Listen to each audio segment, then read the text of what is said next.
Well, it's John, actually. Oh, it's John. Okay. Hello. You're going to have several. Good morning. Good morning. Can you hear me okay? We can hear you fine. I can't see myself though. Is that okay? Or? I see you perfectly. You're right in the frame. Okay, perfect. Great. And I was just texting Andrea. She's actually on her way, but she's stuck in traffic. Okay. Well, I think we're on record. So I'll go ahead and get started. Just a brief introduction. Great. My name is Dr. Jose Martinez, as it says on the slide. I'm a medical doctor, not an academic doctor. And I know the course is bioethics. I am not an ethicist. I'm not a biologist. But the subject matter is healthcare and government. And basically my background is clinically cardiology, but from the perspective of healthcare and government, I have a healthcare MBA and I work for a hospital company. It's a national hospital corporation called HCA, Health Corporation of America. It's got over 170 different hospital facilities throughout the United States. Before working for them, I worked for an insurance company. And before that, I was in academic medicine with the University of Miami. A couple of caveats. I do base my moral ethics on my faith. There are some biblical context to the way I present this. I use the NAB Bible. It's a generic Bible. You can use your own, but it's more for perspective than it is actually for the scriptural accuracy. All right, so I guess we can get going after that introduction. If you have any questions during the lecture, the conference, just go ahead and chime in. I gave this conference, Father Shofi tells me, about a year ago. It seems like a lot longer, and especially because of the content of it seems to have changed so much. I think it was many years ago that I gave it last time. I've divided it up into 3 parts, and the first part, which I was asked to discuss, had to do with the different modes of making decisions based on justice. The second part has to do primarily with how the U.S. healthcare system has developed, and this will focus primarily on the U.S. healthcare system. And then the last part has to do with healthcare reform, which the biggest healthcare reform that we've had has been the Affordable Care Act, which we'll discuss in a little bit of detail. The last time I presented this, it was a very interactive group, so I didn't get through it. There's almost 90 slides, but it doesn't matter. They're kind of redundant, so the message is repetitive throughout. So it's fine if we want to discuss. Now, given the technology, I will try to see what I can do here to go to the next slide. Let's see, I think I can press this button. Go to the next one. So you can read along with me. I'll just briefly read this component of a biblical scripture. And it's from Numbers, and it says, "So the people came to Moses and said, 'We have sinned because we have spoken against the Lord and you. Intercede with the Lord, that he may remove the serpents from us.' And Moses interceded for the people. Then the Lord said to Moses, 'Make a fiery serpent and set it on a standard. And it shall come about that everyone who is bitten, when he looks at it, will live.' And Moses made a bronze serpent and set it on a standard. And it came about that if a serpent bit any man, when he looked to the bronze serpent, he lived." So that's a quote. You might say, well, what does that have to do with healthcare? Well, it's actually an ancient version of public health. And when we review what the general perceptions of public health are, they provide a service for a general health issue. In this case, it was the people who were being afflicted by the bite of vipers. It is available to all. And in this case, again, everyone was available to come and look at the bronze serpent. There was an awareness of the service made evident against the people came to Moses. Moses spoke for the people, let them know what to do. It is organized. There was a process for accessing it and a process for achieving the resource for the benefit of the people. You would have to walk to the snake. It is regulated. In other words, there was rules to it. It just didn't, you couldn't do it your own way. You had to go to the snake as was instructed. So that is really the kind of birth of the healthcare system. It was founded on public health events. On the side, I think I have a little ad. It's a funny ad. It's basically from the United States Public Health encouraging people to get a flu vaccination. Flu vaccinations come from the Centers of Disease Control under the Public Health Services of the United States. So everyone basically gets pretty much the same flu vaccination, and it's released at a particular time during the year. And the structure of the flu vaccination is modified by the Centers of Disease Control, depending on which type of flu virus is most prevalent during that particular season. It's broadly available. You can either access it through your personal physician or through other providers or through the public health system. And this little ad says, do I need to get a flu vaccination? It basically is trying to answer people's questions. And it gives you some yes/no algorithms. The first one is, are you human? And if you say yes, then you proceed to the next one. Are you over 6 months of age? Yes. Do you ever go out in public? Yes. Did you enjoy reading this chart? Yes. Then the answer is get a flu vaccine. So it's kind of a little tongue-in-cheek way of saying everybody should get a flu vaccine after they're 6 months of age. So speaking about that, how does this come about in the United States? Again, we're focusing on the United States because public health, as you can see, is fairly ancient. In the United States, the Public Health Act was initiated in 1944. It is a component of Title 42, and Title 42 contains most of the congressional codes for healthcare, and that's divided into different chapters.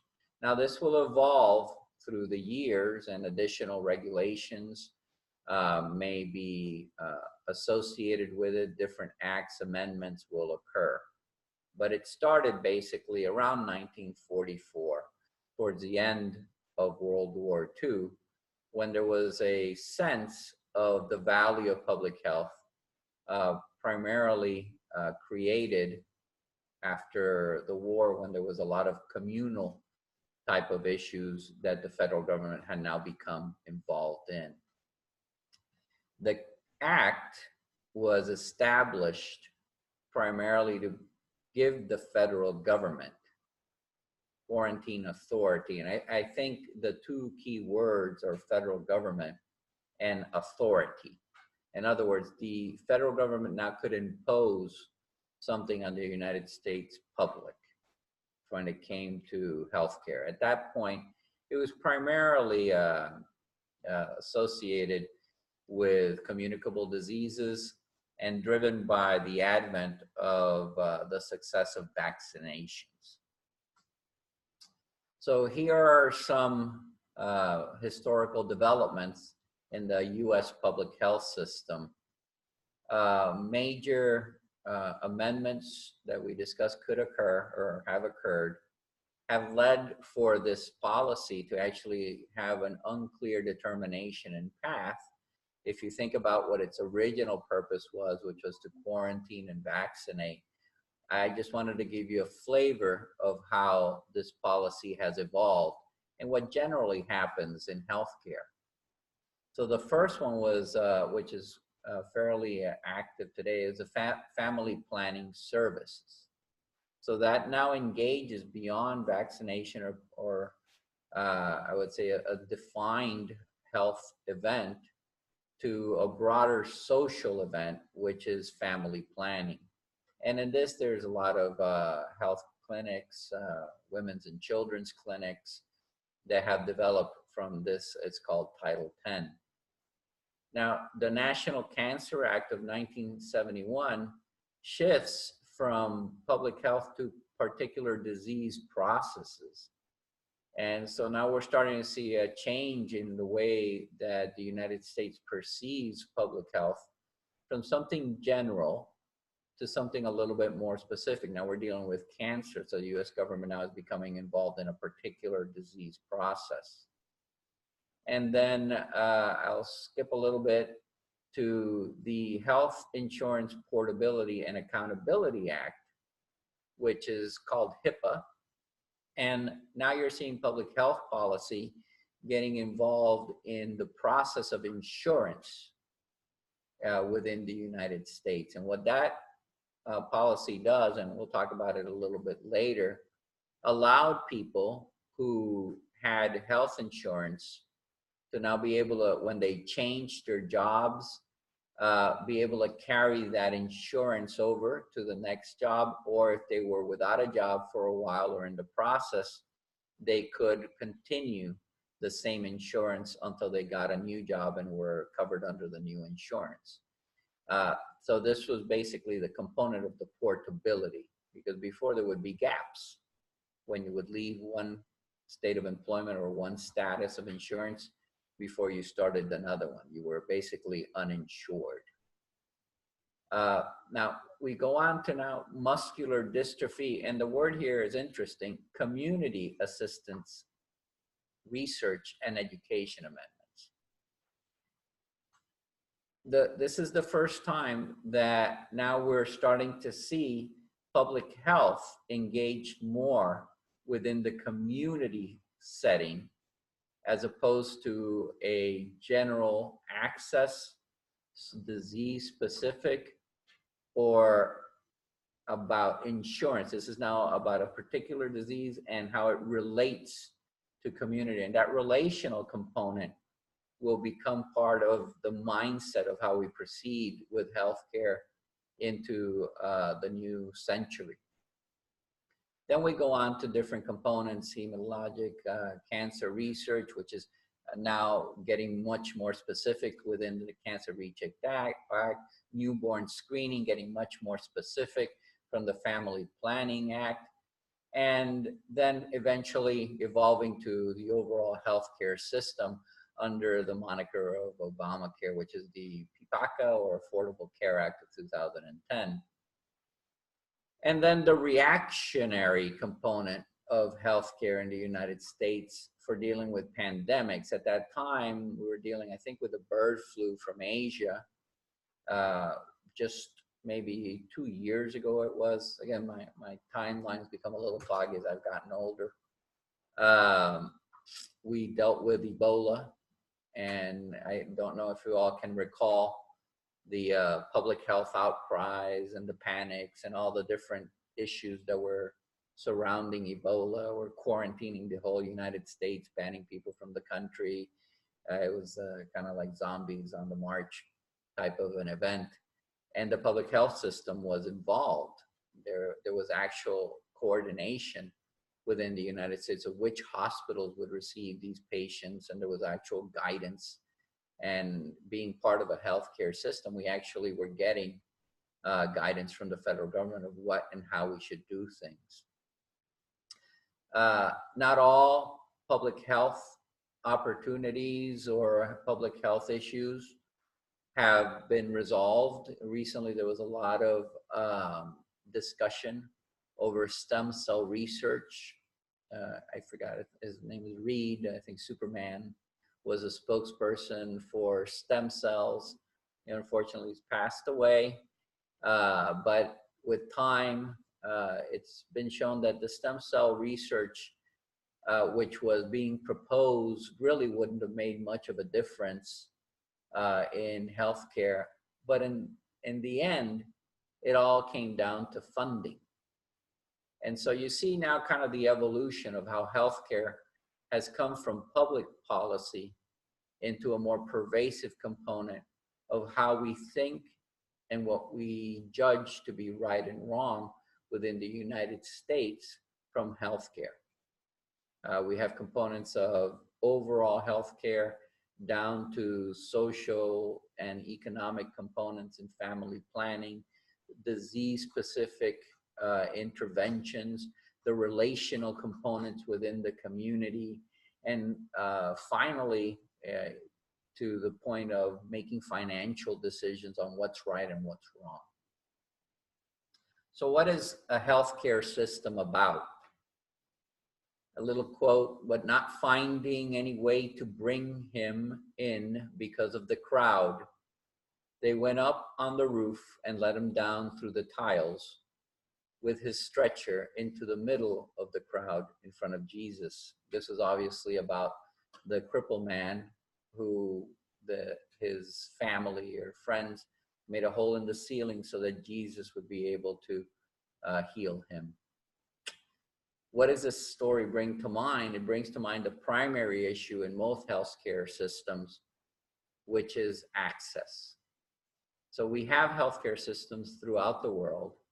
The primary issue for the public actually becomes getting access to that healthcare system. One of the things that we always assume, though, in the healthcare systems is that the problem is access, but the healthcare is good. And I think that that's the confounder. There actually has to be a balance. And we'll talk a little bit more about that later in the discussion. So, do moral ethical principles apply to healthcare within the context of what we're trying to achieve? And I bring these about from the Catechism of the Catholic Church, fairly accessible. Catechism 1807 discusses justice, and it sees it as primarily a moral virtue. It divides it into two components. It has justice within God and neighbor, and justice towards God is a virtue of religion. And justice towards men is relational, but primarily associated with respecting men's rights. Now, within the Catholic faith, our ethics would put these together. We don't divide human beings from God.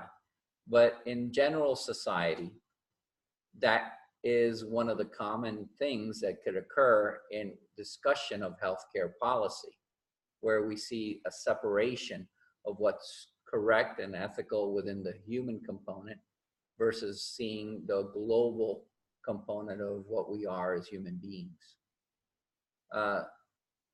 The Catechism also discusses a couple of things that are generally accepted, but in essence can cause controversy. And we'll discuss that, I think, towards the end. One is for the common good. And when we're saying the common good, we're talking about the neighbor. And again, we go back to who is our neighbor, okay?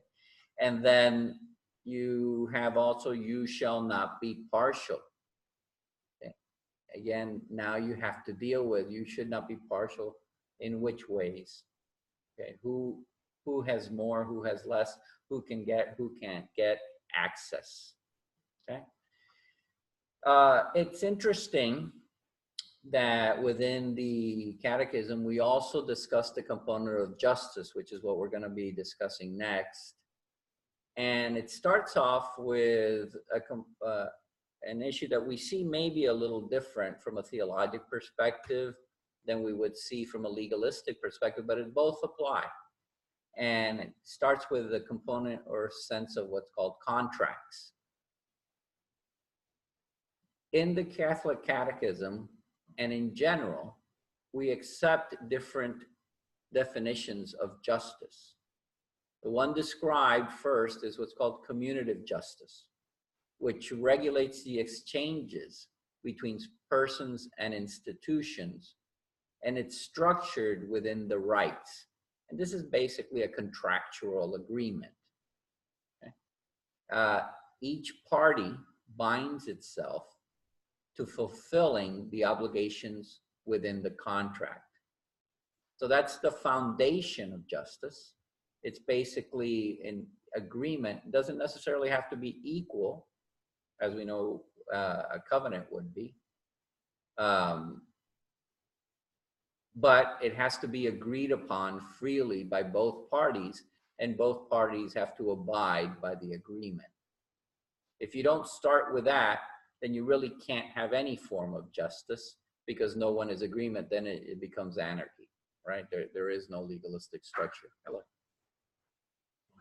Now, one distinguishes this again from the discussion, and we'll discuss these a little bit more, and I'll get to the point, between legal justice, which concerns the citizens' structure within fairness. Those are basically laws. Distributive justice, which is more towards the general community and the proportions of contribution and needs within the citizens of that community. So types of justice. Again, there's commutative justice. We discussed distributive justice, contributive justice, and finally leading to social justice. The types of justice can be found within the context of the commandments, shall not steal, shall not covet. And if you broaden that perspective, you can see where justice comes from. Now, going to a more ancient perspective, Aristotle described commutative justice or refractory justice as a way to preserve or restitute the legitimate status of a relationship. Distributive justice was a way to order the collective gains and honor. In other words, they would see the community component and how the community related to each other. Commutative justice and distributive justice are complementary. So there's a fairness, there should be a fairness as far as Aristotle is concerned within the commutative and distributive component, and they work together. You don't use one form of justice or the other. And that's one of the problems that we come to when we have the discussions on healthcare, is that we see it from different perspectives, and it all evolves on our perceptions of justice. Commutative justice, in the Catholic Dictionary, the definition is the virtue that regulates those actions which involve the rights between one individual and another individual. Commutative justice members of a group are treated equally under the law. Now, altruism is a little bit different, because altruism can come from a couple of different perspectives. It may arrive from the perspective of a self-motivated altruism or an expected level of altruism due to your position. Such as, say, within the medical profession, since that's what we're talking about today, there is a general expectation of altruism, which is more geared towards not the ethics or the justice component of it, but because of the way that the profession was founded and the expectations of professional behavior. However, that can extend to a primarily altruistic component from the individual if they go beyond what is normally expected within the professional boundaries. Okay, so for example, and we'll hear about this a little bit later, if someone comes to the emergency room with a critical wound, the emergency room will not enter into a contractual relationship with that person. They will altruistically deal with the injury that that patient or that person has. And that's expected, and it's actually regulated. But it is within the bounds of the profession. Now, if as a healthcare professional, someone travels to inner Africa to deal with patients suffering from Ebola, that's personally altruistic. Nobody demands that from the profession of medicine. So there are different components of it. Again, contributive justice refers to what an individual owes to society for the common good. And this is one perspective of justice that may, again, lead to some perspectives on how we address healthcare in the different components of our society. And all of these work together in a continuum to circle around, and we create the base of social justice. So when you have these social justice discussions, you shouldn't really look at it from one side or the other side. You should look at it as a continuum and let each one have its position, and from all positions, then try to apply what would be the social justice principle that each one contributes to the issue. So we see again, contributive justice is what the individual owes society. Distributive justice is what society owes the individual. And the commutative justice is the contractual component between individuals or institutions. So there are different types of distributive justice. So within that, we have to go a little deeper and see how we think of this distributive justice. And I'll go back a second. Again, distributive justice is what society owns and owes an individual. And there's different ways that we can apply that. Fundamental distributive justice is a distribution of benefits and burdens equally to equals and unequally to unequals. Okay, so it's basically a balance of how you distribute, how society distributes back to individuals. Egalitarian component of this is distribute equally to everyone. So everyone has the same right to everything. Okay, if I have 2 and you have 4, I'm not good at math. Okay, then the person who has 4 will give 1 to the one that has 2, and everybody ends up with 3. Okay, that's egalitarian. Capitalist distributive justice depends on contributions. If I contribute a lot to society, then society should contribute more to me. So it's not equal. It depends on what you provide, and it's more of an exchange. Socialist distributive justice is to distribute by need and ability. So in socialism, there is a control because there's a definition. You need to define need and you need to define ability.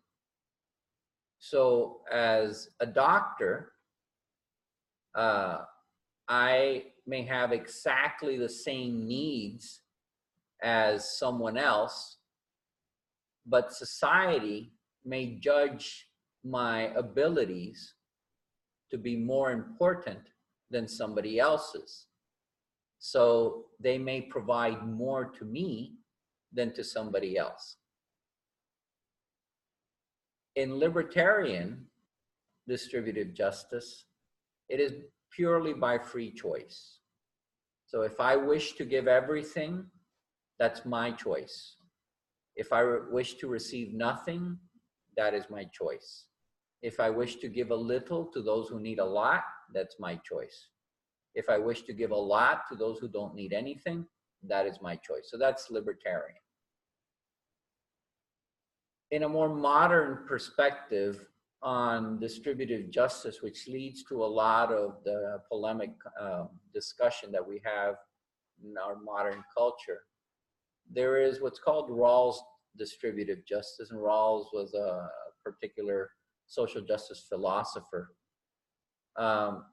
And his perspective was distribute by equal liberty, equal opportunity, and needs of the disadvantaged.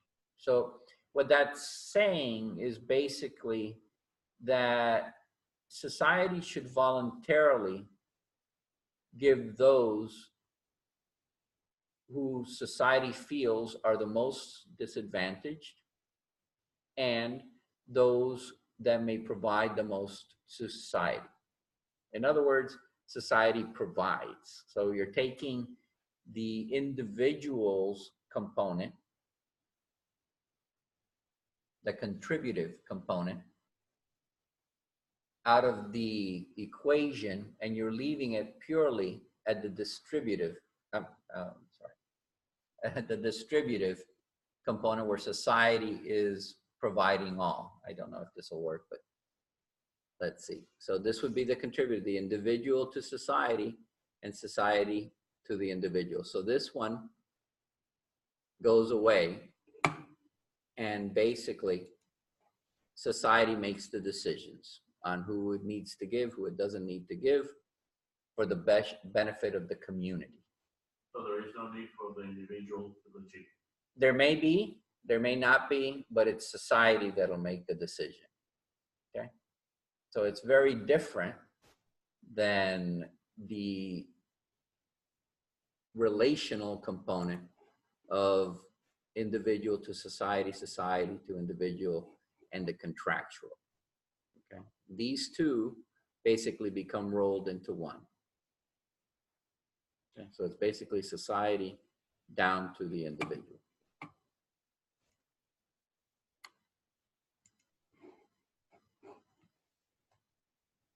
Now, there's one last component to all this, which is procedural justice. And that's the one that most people are more comfortable in identifying. Distributed justice, again, has a component of fairness as a fundamental driver. There is different routes how this distributive justice has been applied. Communism uses equality as the fundamental principle, or egalitarianism. And then there's also that application of fair share, which could be different components, either the capitalist one or, and we'll go back in a second, or the socialist one, which depends on what society needs. Is the socialist linked towards communism? I would say that communism has a component of socialism, but the ends are different. So it's the same tool to achieve different ends. In communism, what you're trying to achieve is equal distribution, okay? In socialism, what you're trying to achieve is social control. Now, to achieve equal distribution, you need social control. Okay, so somehow they're all linked. They're all linked. Yes, all of these are distributive justice. It's just we were discussing how we compartmentalize these sometimes when we think of our discussions on how we apply justice. And all of these eventually are the discussions that we have around modern healthcare. And when you have the discussions, you're going to hear, obviously, because that's what makes the discussion, one side of this or the other.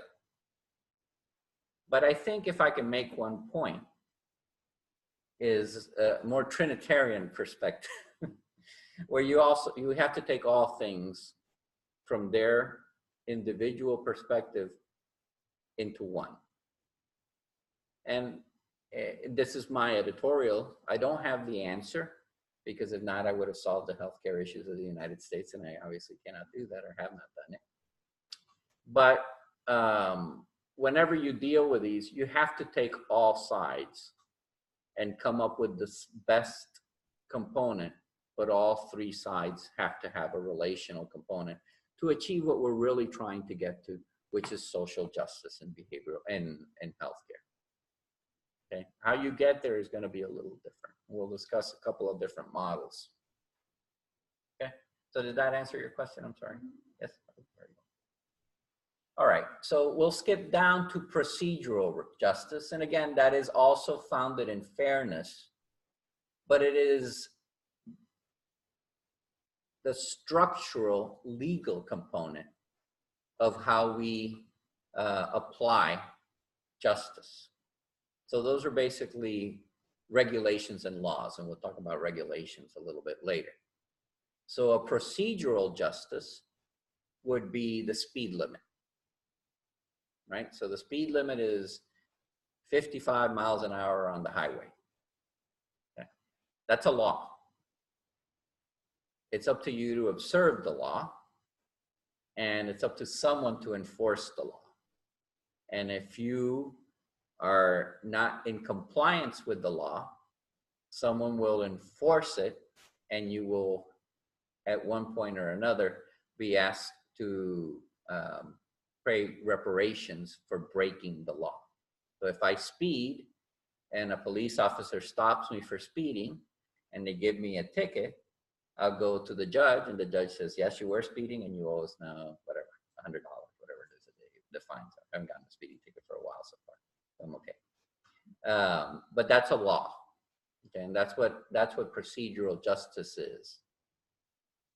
And that's the one that we are most familiar with when we speak of justice. But you see that there's a lot of different components, philosophical and sociological, of justice.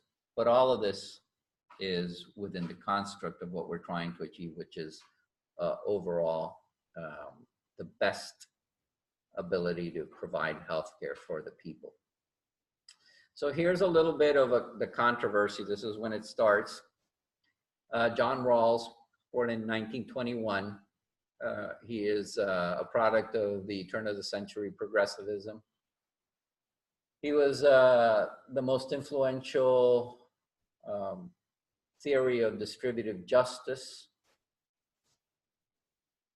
And I think it's reflected best down here in his own statement, where it says, the naturally advantaged are not to gain merely because they are more gifted, but only to cover the costs of the training and education and for using their endowments in ways that help the less fortunate as well. So that sounds fairly nice and altruistic, doesn't sound bad. But if you go back to the different types of justice, it only looks at one component of it. Okay? And there's a little cartoon here which demonstrates their perspective, which says, and I'm hard. It's hard to see. Sorry, you know, I can try to make it bigger. Actually, I'll make it bigger for this, since it's a recording. I'll shrink it.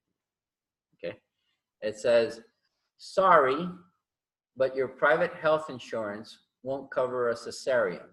However, it does cover the Heimlich maneuver. So the person's going to get a Heimlich maneuver, not going to get what they need. They're going to get what they've been allotted, okay, by the health insurance, which is a part of society. Okay. So Rawls would say no.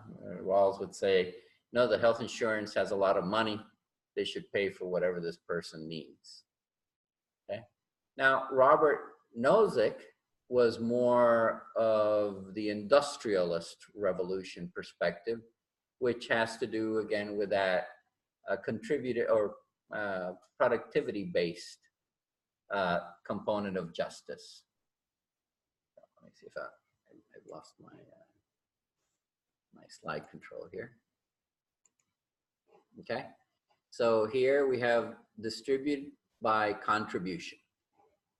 Okay, so if you earn a lot of money, you get a lot. And then here's another little cartoon describing that one. How does it feel to live in a country with such a terrific healthcare system? Okay, this is talking about somebody in Cuba, right? So in Cuba, everybody has healthcare. Everyone has healthcare access. However, the government is horribly totalitarian, oppressive, and the healthcare system, what you have, remember we talked about access and good, you have a lot of access, but it's not real good. That's a great one. Right, so that's kind of the perspective. Now, probably these are the two extremes, but this is kind of the argument that we tend to hear. You have to do it this way, you have to do it that way. And it's probably somewhere in the middle where you gain access to good health care. That's really what we want to try to achieve. Okay, but when you hear discussions in the popular media or with discussion groups and people are discussing healthcare, that's basically the two camps that they're coming from these two folk who kind of structured the discussion in the United States. All right, so a couple more cartoons. I'm just entertaining you guys, myself here. Distributive perspectives. Here's the Supreme Court decision on PIPACA Obamacare was upheld. John Roberts, the Supreme Court head justice, he's the umbrella that's helping this uninsured person, okay? And then here's another perspective. The US healthcare system, aha, we found a problem, it's big insurance, okay? Now, you might say, well, these are both kind of from the same perspective, right? That, oh, the social justice, we're gonna help the uninsured, and big insurance is bad. Obamacare was good, insurance was bad. But we're gonna talk a little bit about Obamacare. And we're gonna get a different perspective once we understand how the US healthcare system runs. And that's gonna be the next sections coming up. But let us look now, again, from a different perspective on how we see social justice.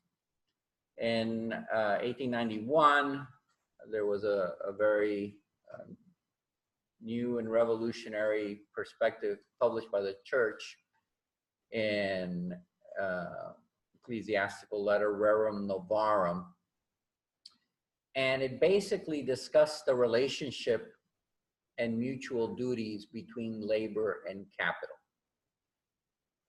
and it provided society with the church's foundational perspective on social justice. Now, in 1891, the primary driver was industrialization and the worker.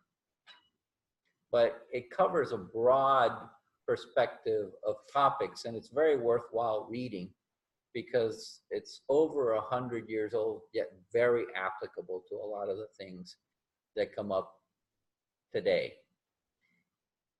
When you read it a little bit within the context of what was going on at the time, but it is an ecclesiastical letter, and it does have that profound thought process that can come from the Pope. About every 100 years, the popes tend to send out every 50 years, I'm sorry, a new letter. And there's been a couple of different encyclicals which have come out about social justice, if you're interested. And one is, I'm not sure if the arrow is pointing out, but it's Quadragesimo Año. Mater and Magistra, and this is the 100th anniversary. Centesimos Annus in 1991, which is the 100th anniversary of Rerum Novarum from the Blessed John Paul II. And what it really discusses is about God and neighbor, and how we see social justice within that context, as opposed to the separation into these different forms of justice. We see it all as a combination of our divine rights and our component within earth.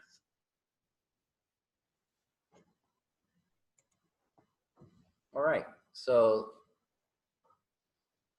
church policy, Evangelium Vitae, equality of everyone. Now, that's kind of thought of as, yeah, that's fairly obvious that everyone is equal. But equality means respecting each one's perspective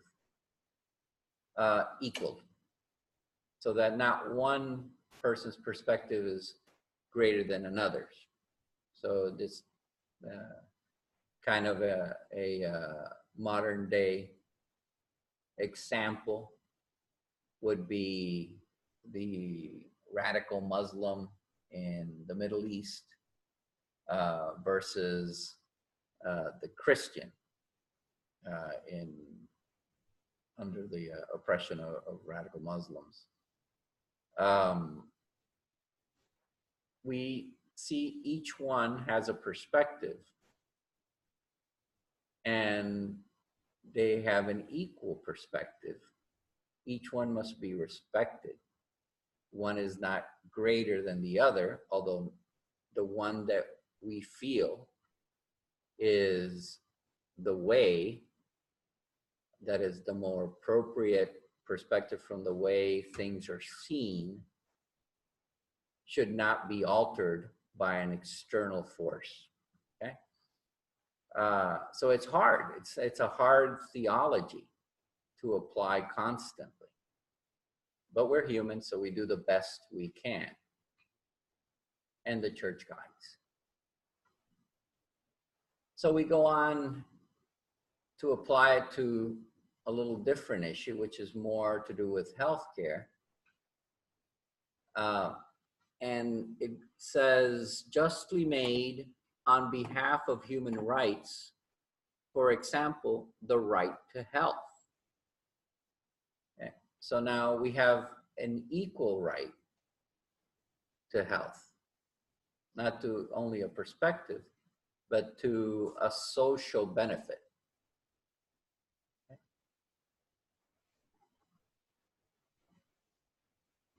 And there is a right to life. It's actually in the Declaration of Independence. And it's also applicable within the right to health, because health may provide life. However, when your right to health contradicts the right to life, then you're actually not providing a form of healthcare which would be consistent with Catholic perspectives and Catholic policies. So a healthcare system should defend both the right to health and the right to life. In Gaudium et Spes, after the Vatican II, there is a statement that says, our hospitals, nursing homes, and other care sites respond to grief and anguish every day in countless ways. That's the way the church sees the healthcare system. It is a provision for those in need in a lot of different ways, but it is not a mode of social manipulation.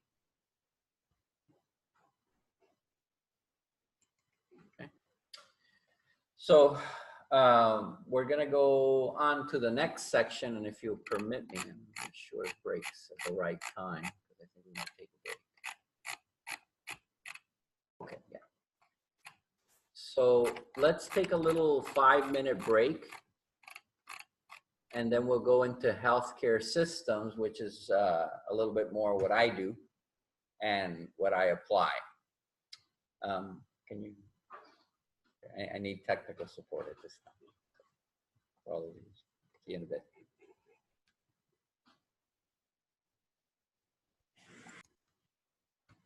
So we start again. All right, I think we started again. Can everybody see me? Can everybody hear? We're still on the break. Okay, we'll wait another minute, but I take an online course and we have these little breaks. What I do is I leave my speaker on, so when the professor comes on, you hear him talking. Come right back. It's Old Testament, history of the Old Testament. Yeah. So Father Sack. I don't know where he's at actually. I think he's up in the Archdiocese of St. Augustine somewhere. But what's the institution that is? Yeah, for St. Vincent. St. Vincent. Hello, There's John. You can hear me? John. Can you just turn off Can his you mic? see? Can you see on his microphone? I got you. You can see. Okay, good. All right, very good. So I think we can get started again. I don't know if anybody else is joining. I think that's him. Father Father Diane. Diamond. Okay, is he there? Hello, doctor. I'm here. Okay, fantastic. Thank you, Hi Father. there. You look familiar. Hi, how are you? I can't see that well from the screen. Anyway, so we're going to get into healthcare systems now. And this is a very general, superficial perspective on healthcare systems models.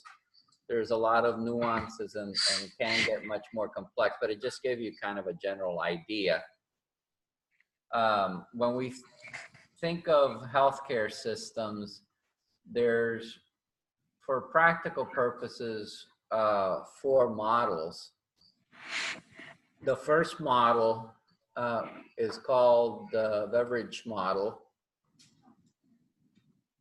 This was the national health system founded in England, Britain, shortly after World War II.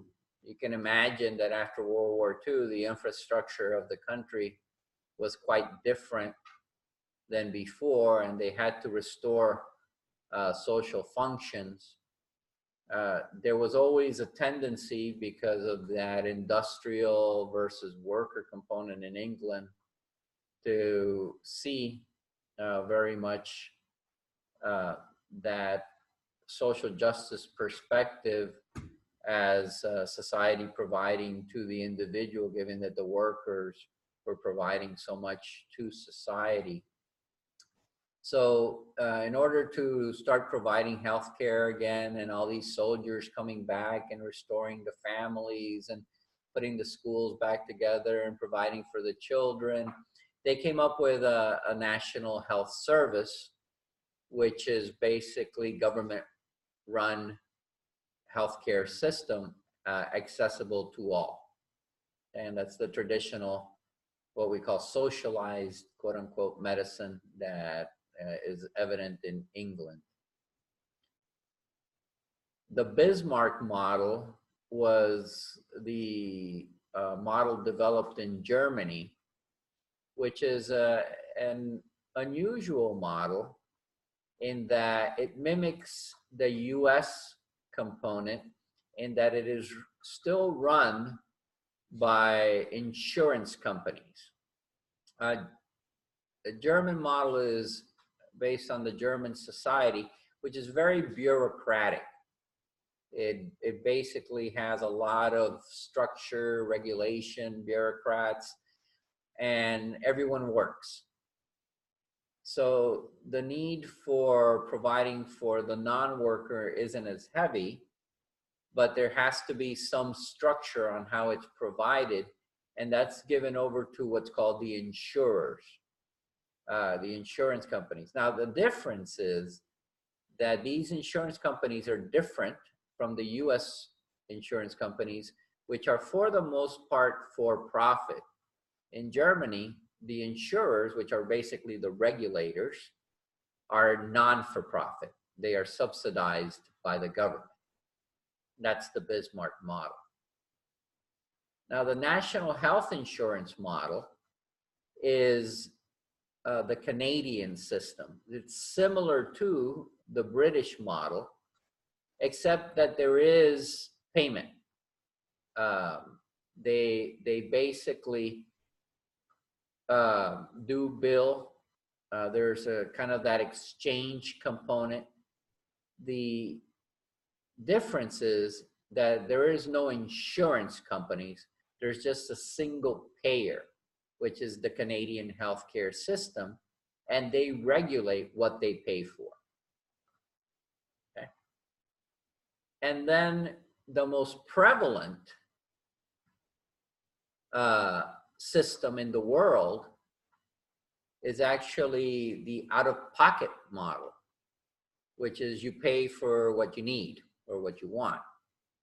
So if you have money to get your appendectomy, you go to a doctor, you pay them, you go to the hospital, you pay them, and they'll take out your appendix. If you don't have money, well, too bad. You die. So that's the most common actually in the world. So there's obviously not a lot of fairness, there's not a lot of equality, and if you look at those three components of social justice, they don't really come together in the worldwide healthcare system. Now, the US healthcare system is a confabulation of all these things. It's quite fragmented. There are insurers, there are components of government health, there are components of fee for service, and there are components of single type payers in some perspectives. And we'll go over them a little bit as much as we can, but we recognize those four systems in our system. So for example, there is a public health system. Close to here is Jackson. Jackson basically is a trust created by the citizens of Dade County. And their charter calls that Jackson has to treat all the citizens of Dade County without cause of need or economic component. Now, that varies a little bit because if you have money, they charge you. Okay. So that would be kind of the equivalent to the British system. We have an insured system. Everybody knows about insurances. There are some non-for-profit insurance companies in the United States, but most of them are for-profit. But they do have a tie to the government through what we'll later talk about, which is the Health Maintenance Organization, HMOs. The other component would be single payer, and we do have a partial component of that in Medicare and Medicaid.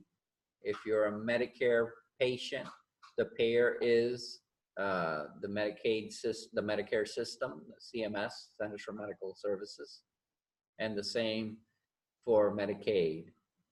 Okay, that's ACA. So how does the US healthcare system approach healthcare? The US healthcare system is primarily driven by insurance. Most of us receive our benefits from either our work, where through the work we are insured, or by purchasing insurance, and that's what provides us our access to healthcare. So a lot of the US healthcare system is modeled on insurance structures. Insurance structures, especially in a for-profit component, have to balance efficiency and effectiveness. In other words, how much money they generate or have versus the cost of providing the healthcare.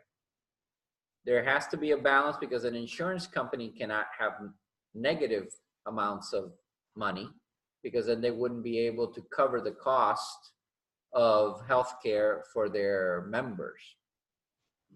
How do they balance this? One of the components is through premiums. If an insurance company has a lot of money, they tend to have lower premiums because they need less money to continue to provide health care. And therefore, the insurance becomes more accessible. If the insurance company has less money, a smaller insurance company, their premiums tend to be higher because you need to pay more for the insurance company to be able to cover the healthcare costs that you may incur in the future. Now, at the same time, there's a competitive component because the consumer, the person who's going to get the insurance, or the company who's going to buy insurance for their patient or for their employees, will try to get the lower cost because it costs the company money to buy insurance. So they would go with lower premiums.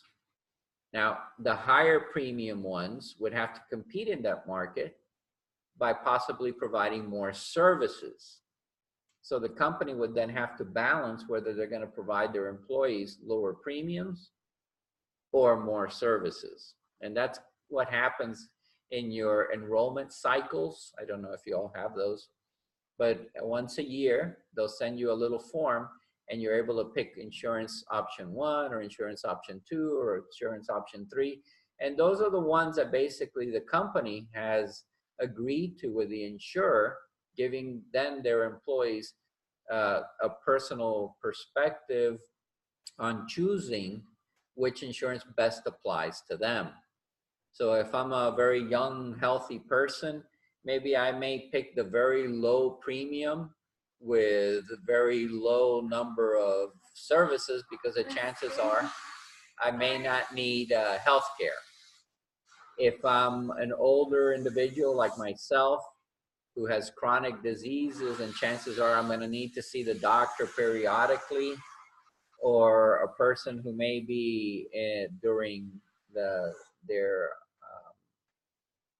regenerative or I would say pregnancy ages, they may be looking at having to access healthcare sometime in their life, or people who need active treatments, they may need to pay for the higher premium insurance in order to access healthcare.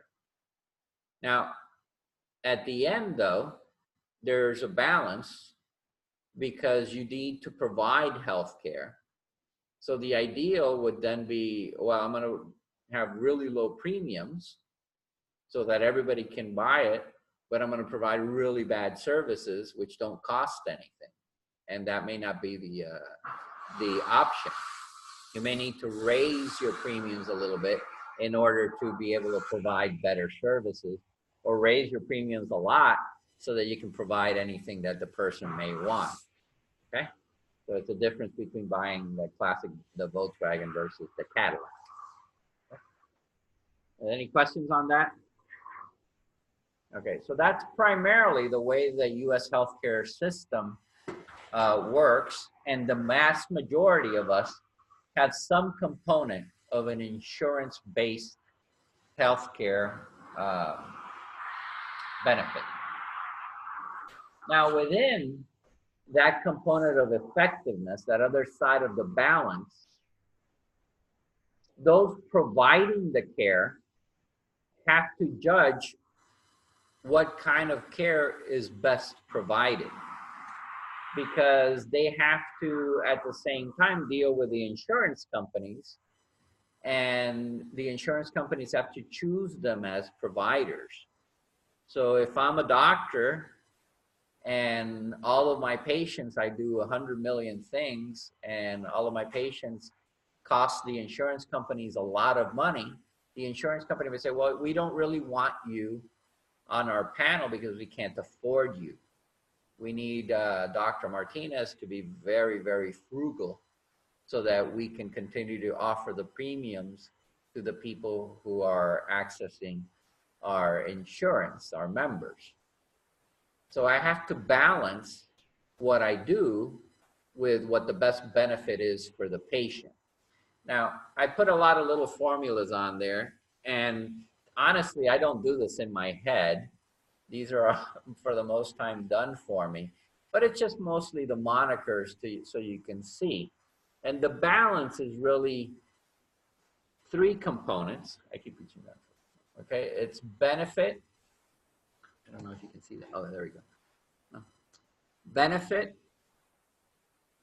versus the risk of procedure, which would provide us the effectiveness of that procedure. And the third component is time. So I may have a procedure that provides great benefit at a very low risk, so that would be effective, but it takes a really long time for the patient to access it because of the type of procedure it is. So it may be a procedure that's only provided in one place in the whole United States, and there's a waiting list of people trying to get it. And the example of that would be a heart transplant. Okay, so there's people who get a heart transplant that really need it. It's risky, but the risk of not getting it is much higher. It provides benefit because it restores health if it works, so it's effective. But there's a time component to it because there isn't a donor heart for everyone, right? You have to wait on a list until a heart comes available, sometimes under unfortunate circumstances, but comes available so that that heart can then be harvested and placed in somebody who may benefit from it. Okay, so that would be one example of it. The other judgment component is not all these are so one-to-one. So there's what's called the number needed to treat. So that means how many times do I have to do something to find the benefit? So if you have high blood pressure, we know that taking blood pressure medication is a benefit for you. However, taking one blood pressure medication versus another blood pressure medication may or may not be more beneficial. So I could have a cheap blood pressure medication and a very expensive blood pressure medication. They're both for blood pressure, but one provides me slightly better benefit if I treat enough people. So if I have one blood pressure medication that's cheap and I need to treat 1,000 people for me to note the benefit, in other words, those people being treated won't have a stroke or a heart attack and so on. And then I have another blood pressure medication that is more expensive, but I only need to treat 100 people before I start seeing the benefit. Those 100, none of them have a heart attack, none of them have a stroke, then it may be worthwhile paying for it. However, if that cheaper one, which I need to treat 1,000 people before I see the benefit, is compared to one that I need to treat 100,000 people before I see the benefit, then the number to treat becomes prohibitive, not only because of the cost, but also because of the number of people. So that's kind of the way it is. And then the opposite component would be the number to harm. So if I may have something that's very beneficial, but after so many, I just start harming people by the treatment, then it's not really worthwhile. And that's a conundrum that happens frequently in experimental therapies, especially, let's say, cancer chemotherapy. We don't use chemotherapy that much anymore, but chemotherapy, where, yes, you may have a benefit in a few, but you harm a lot of people, so it's not worthwhile. Not only because of the expense, but because of the harm that it can cause. So that's the medical component of it, the effectiveness component of it. And for that, you may charge different amounts, and then the insurer will take that into consideration and decide whether it's worthwhile paying that or not. So you see all these different components of how that insurance relates to the clinical benefit. And that's all going along in the background of what you are experiencing when you're in front of the doctor. You don't see any of that, you don't feel any of that, but that's already happened in the structure of the US healthcare system. And it keeps evolving continuously. Okay? Okay, so we go now to the second part, which we're going to discuss a little bit of the history of the U.S. healthcare system. And basically, it starts with a balance of laws and morals and ethics. The first component is the U.S. Commerce Clause, which basically gives the United States Congress the power to regulate. That's evolved for the US Congress to get involved in a lot of different components of our daily lives.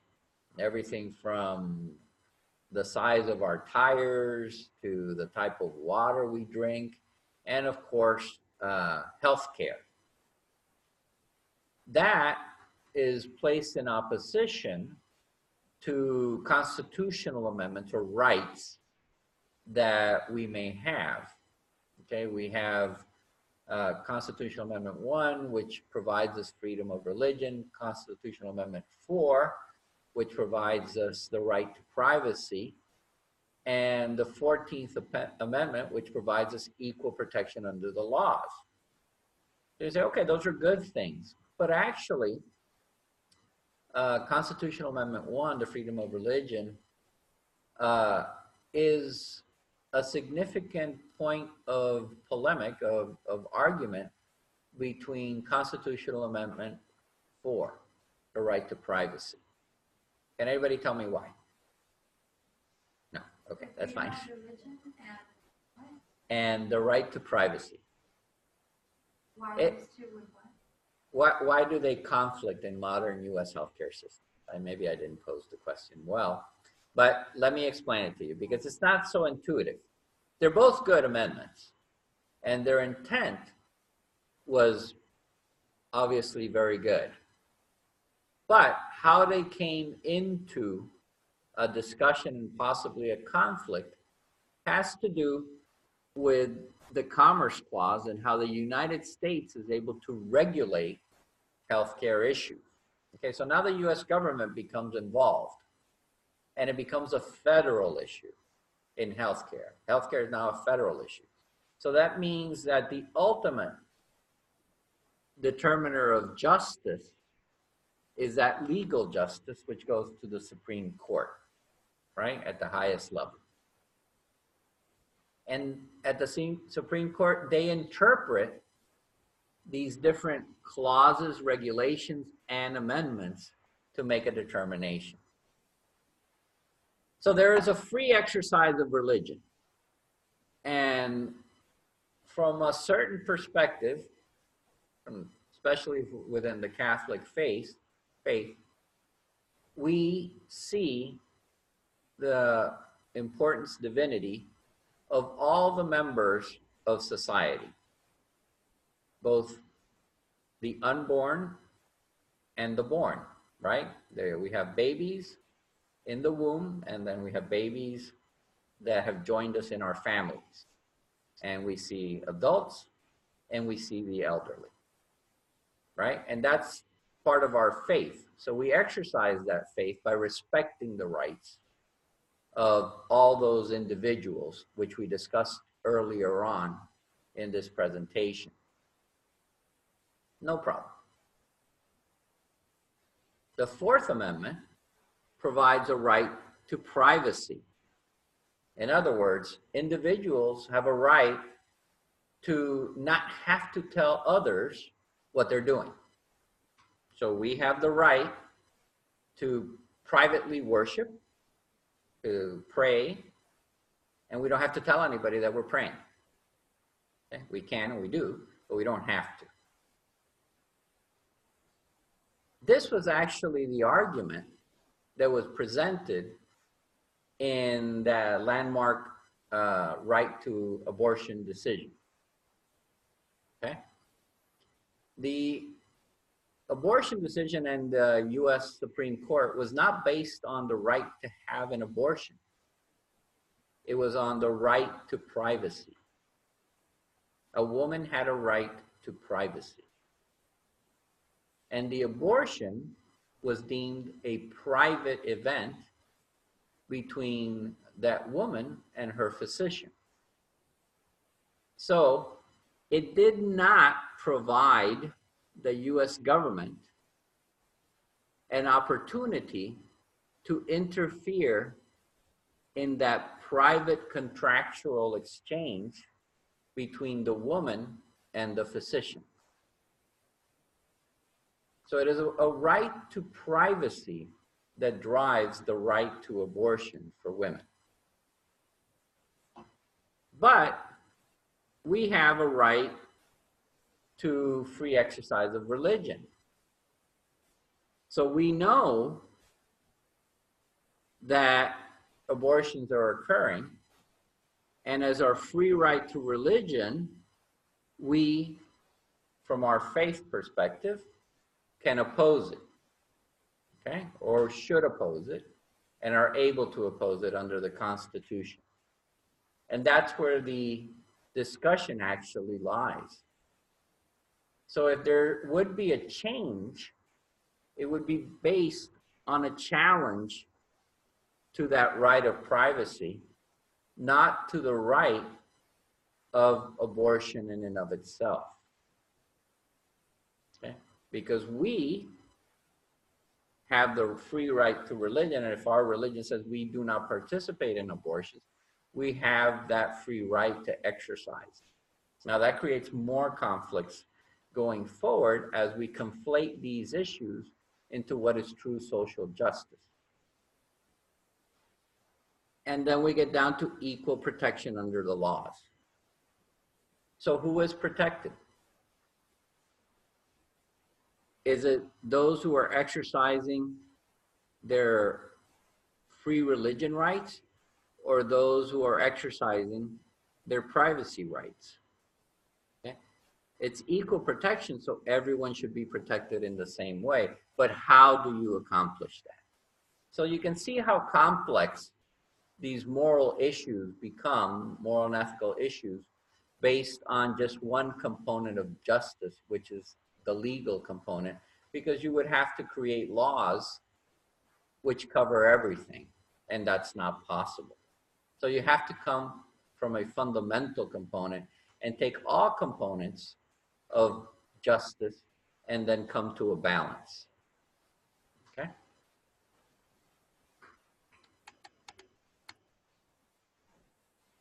So, history of the United States healthcare system. Early on, after the Civil War, the United States government got into the public healthcare system through the Freedmen's Bureau, where the federal government provided hospitals for sick or dying slaves. During the progressive eras, many of the countries in the world started to change over to provide more benefits to their citizens, including what we discussed before, the United Kingdom's National Health Insurance Act. The American Medical Association started to organize again around the turn of the century. And at that point, the US healthcare system was very much the same as the rest of the world, which was an exchange, a fee for service, where if you had money, you could pay, and then you would access healthcare. And they deemed a lot of these government interventions as socialization of medicine, that the government would then become the provider, the decision maker on what healthcare is provided. And then at the beginning of the 20th century, we had the development of insurance companies. And these actually became conglomerates of hospitals or physicians, which would get together to provide healthcare for employees of large companies. Through the 1930s and 50s, the Great Depression led to a lot of social change, because the social safety net was seen to be very, very thin. And the Social Security Act was created, which basically provided funds for those aged Americans after they had retired. And again, there was that structuring of the hospital systems coming together and they were offering prior payment, quote unquote, insurance if you wanted to access your health care, as opposed to if you needed health care, you would have to come up with the money at that time. And this is one of the components of this unity of hospital systems was called Blue Shield. So we know that today as the physicians and the hospital system, Blue Cross and Blue Shield, which is one of the insurance products, one of the early insurance products. There was also an evolution where the companies themselves started to open up their own hospitals and healthcare systems to provide healthcare for their workers. And one of the early ones was during World War II, Kaiser Permanente. Kaiser was the big warship manufacturing company on the West Coast. And they opened up a lot of healthcare facilities so that their workers could gain access to healthcare. And that started off that perspective of the employer providing you healthcare. Okay. And then during World War II, again, the employer started offering more and more sponsored insurance.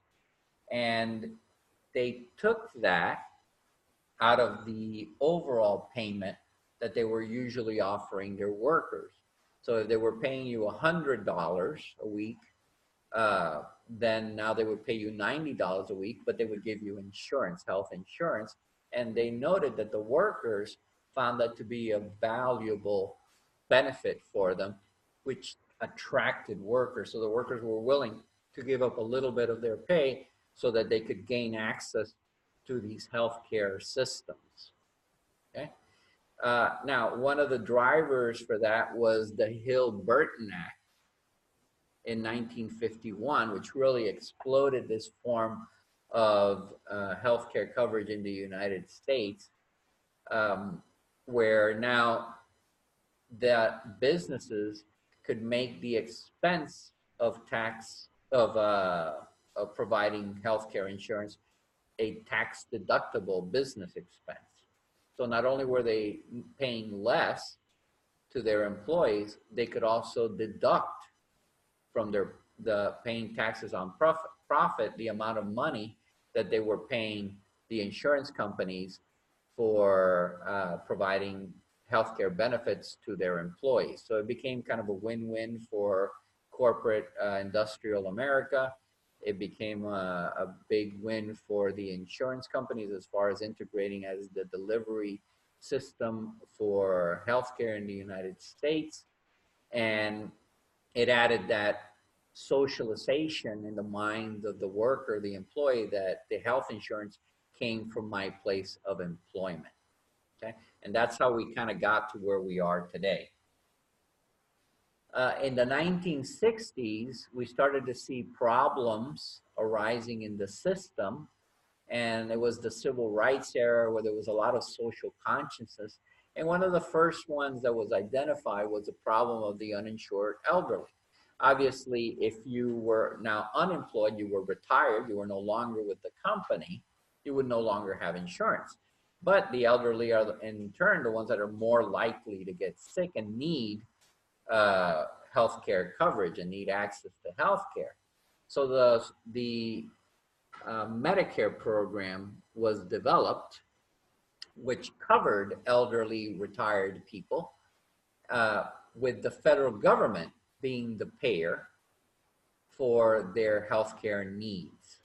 And this was in 1965. Now, for me, that's not that long ago. I mean, a lot for you all, that's very ancient history, but that actually relatively modern medicine. And eventually in the 70s, that was the standard, and that's the way I always thought medicine was going to be. It was going to be insurances and Medicare for the elderly. Eventually, though, these programs continued to grow, and there was a federalization of healthcare provision for the poor under the Medicaid program, and then eventually for dependent children.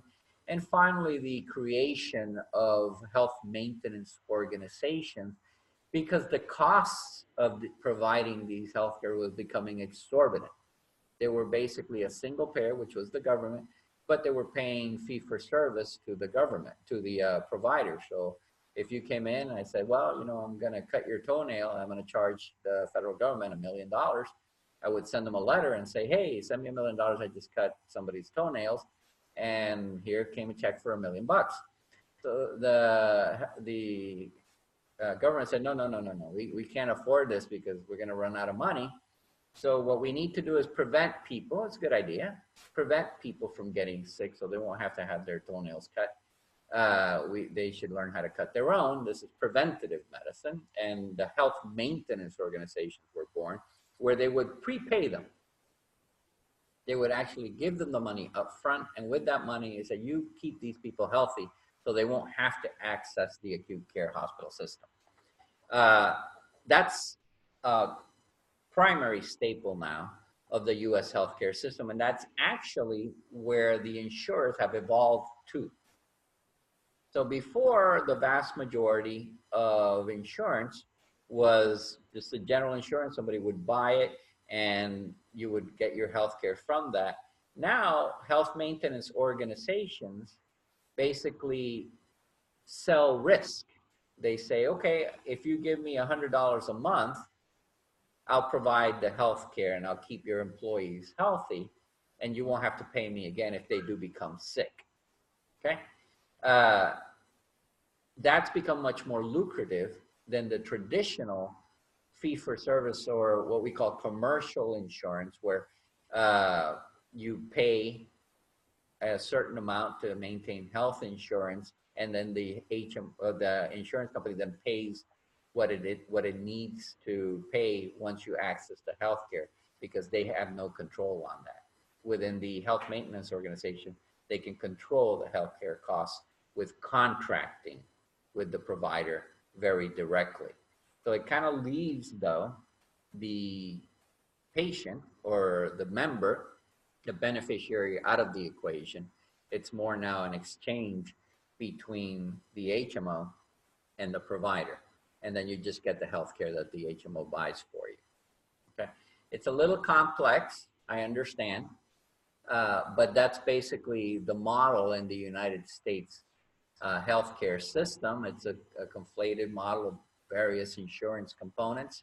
It is profit driven, so these HMOs make a lot of money, as do the commercial insurance companies, as do the employers who participate in healthcare provision for their employees. And there's different components of this, but I just want to kind of emphasize that the US healthcare system is driven by a baseline insurance model, and that the people in the United States are very much accustomed to that model, and that's basically where we kind of stand at this point. A couple of other bills is the COBRA Act, which allowed you again to continue to pay for your insurance and actually buy other insurance once you leave work. So if you were able to have insurance while you were working, you can continue to pay while you leave, so you won't be uninsured. However, that can be very expensive. And then finally, a couple of other components is the HIPAA Act, which allows you again to be covered for pre-existing conditions as long as you pay the insurance company for the coverage. And then there's federal health insurance programs that have evolved since that time, including women and children's CHIPS, children's health insurance programs, which covers primarily all pregnancies and children as they're developing in their early infant stages. And then there's evolution to what we call Part C, which is now managed Medicare, which the Medicare benefit, which was primarily administered by the Centers for Medical Services, CMS, the federal government, has now been given over to insurance companies to manage. So now the federal government just pays a fee to the insurance companies, and then they go at risk for the beneficiary, which is very much similar to that model that we learned of in Germany, where the federal government pays insurance companies to manage the healthcare benefits for the citizens. In this case, the federal government pays these health maintenance organizations to do that. The difference, again, is that in the United States, most of these companies are for profit. And then finally, there was what's called Part D benefits, which have to do with pharmacy costs. So we forget that part of the healthcare system is all those pills that they make you take. And those can be really expensive, and those also needed coverage. And President Bush came up with this Part D program, which assisted those in need in acquiring benefits to cover their medications, not only just their acute healthcare needs. Okay, so how does the U.S. healthcare system work? Whoa, okay, here we go. That's going to be a big deal. So I'm just going to go over it very superficially. And what this slide, and it's just to give you an idea of the general components and complexity of it. This slide discusses some of the healthcare delivery methods, and these are what we call providers, and they have a bunch of different monikers. But you think of federal hospitals, very common ones, active military hospitals, or VA medical centers. Those are federal, basically run by the federal government, paid for by the federal government. The physicians, employees, everybody there is a federal employee. And certain people have access to those. There are state-sponsored healthcare delivery systems. In the state of Florida, there used to be one in Lantana, which is a tuberculosis hospital that closed. Now they're primarily at academic medical centers, such as the University of Florida. In Gainesville, they have a hospital. There's local government ones, such as county hospital systems, Broward General or Jackson Memorial Hospital down here in South Florida. There's other community ones, small hospitals. They sometimes call them critical access hospitals. So it might be in the middle of a small town, like Lake Placid or Westchester isn't, because there's so many big hospitals around it. If it was out in the middle of the Everglades, then yeah, that would be called a small critical access facility. Okay, it just happens to be a small community hospital. But there's also different sizes, like Westchester Hospital is a small hospital down here in Miami. And then there's these big institutions say like Kendall Regional is a bigger hospital, tertiary care, or the University of Miami Hospital where they do transplants and so on. So there's different levels. You may go to one hospital and they may be able to take care of your appendix, but they can't take care of your heart transplant. So they would transfer you to a tertiary level of care hospital. So there's different sizes of hospitals within the system. And then again, there's rural critical access hospitals. There's a division within this system of for-profit and non-for-profit. So the company I work for, HCA, is a for-profit company. Down here, Baptist Hospital System is a non-for-profit. How that works has to do with some components of regulation.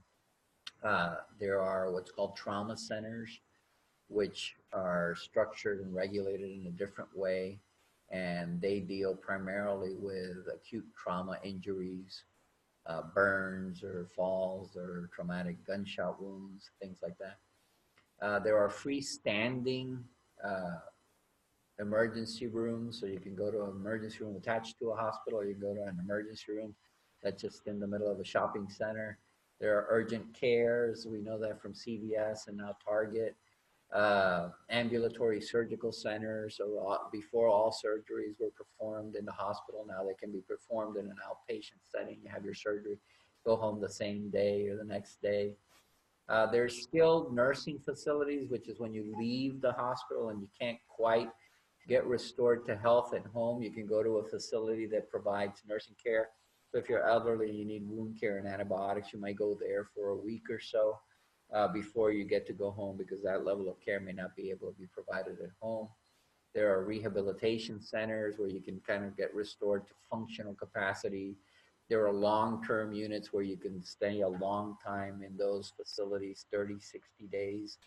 Those are sometimes people or babies that have chronic respiratory conditions that they can't get off of critical support levels of care. There's home health care, so people can go to your house and provide you care. Durable medical equipment is the people who bring the stuff over to the house, the beds, the bedpans. And then there's hospice or palliative care, which is a component of healthcare, which provides you care towards the end of life for care and comfort measures.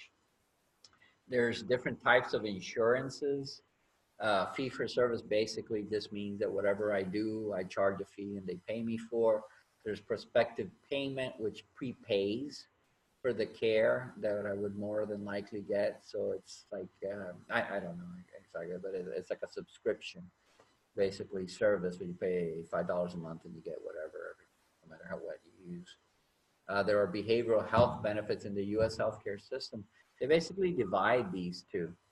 They have medical surgical benefits, and then they have behavioral healthcare benefits, which creates a lot of problems because obviously people with behavioral health issues can also have medical issues, and people who present for primary medical issues can also have behavioral health issues. But in the United States, they divide those two, kind of an archaic form of thought of the way people experience their healthcare within their lives.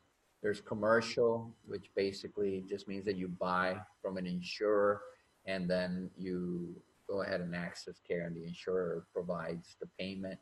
There's health maintenance, which are fixed fees, managed services, which are subcontractors from the HMOs, preferred provider organizations, which are groups of people that get together, kind of like that Kaiser model.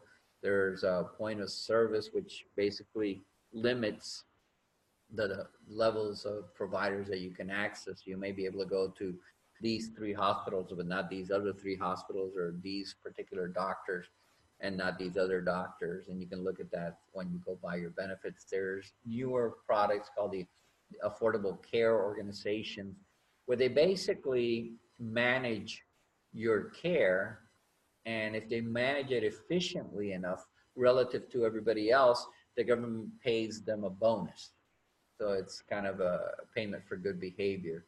And now there's a newer system, which basically is brand new to this lecture, just started a few weeks ago, called the Bundle Payment Care for Care Improvement, or BIPC. And this is advanced, where now the federal government pays one time for every episode of care, and that covers that episode of care for 90 days. So if you come into the hospital and you're a BIPC model patient and you come in with a pneumonia, for the next 90 days, they only pay that once. And then the next 90 days, they don't pay for anything again. So if 20 days later you come in with a heart attack, too bad, we already paid for the pneumonia, okay? So you can see that a lot of this is driven, again, by insurance and risk. I got a typo here. Maybe I can fix it. Okay, there you go. There's different types of payments, and depending not only on the service, but where it occurs, they'll pay more or less. So there's inpatient, outpatient, observation, what they call per diem. There's an extra I here. I'm editing as I go. Fee for service, share of cost, which means that you get healthcare payment from the insurer, but you also have to pay, usually known as a co-payment. Accepted assignment, which means that the provider will take whatever they're contracted to accept as far as payment is concerned. And then there's payment depending on varying levels of risk. So if you wanted something that covers everything with a very low share of cost, that may have a very high premium, and the opposite would be true if you want something that covers everything with a very low premium. You may have a very high share of cost. So I guess I'm purposely creating a complexity here, just so you can see how when you look at these issues and you see discussions about the healthcare delivery system in the United States and how we should fix healthcare, all the different components that it really has, and how complicated it has become, that to actually fix it there isn't going to be a single answer. It's going to evolve with both a component of what we perceive to be healthcare, what we perceive to be fair and just for everyone, and what we can perceive to be equitable resources to try to achieve healthcare in a way that everyone has access to good healthcare. Not to the same, but everyone should have access to good healthcare.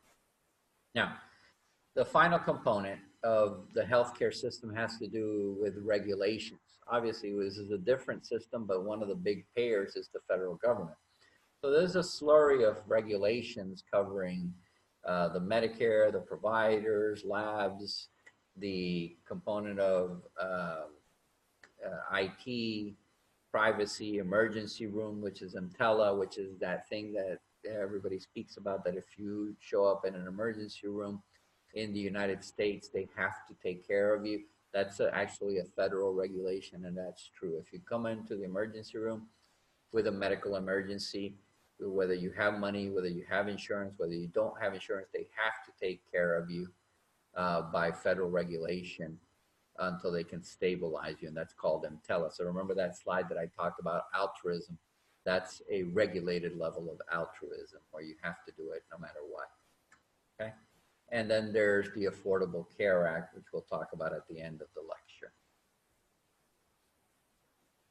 Now, all of these regulations need regulators. Centers for Medical and Medicare, CMS, covers parts A through part D, and part A has to do with hospital reimbursement, B with physician, C with managed care, the HMOs, and D with prescription drug benefits, which we spoke about. The Agency for Healthcare Administration is the one that funds Medicaid, which is primarily for the poor, women and children. Health and Human Services covers the National Institute of Health, which was more towards public health. Food and Drug Administration, which covers basically the safety of the products we put into the healthcare system.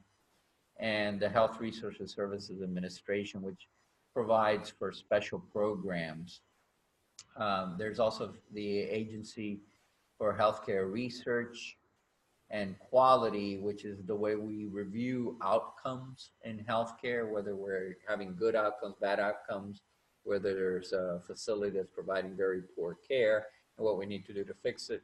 And the Centers for Disease Control, which basically monitors the overall health issues within the country. Now, there's other healthcare regulators, which may not seem so intuitive, and they have to do with a thing called the COP, or Certificate of Participation.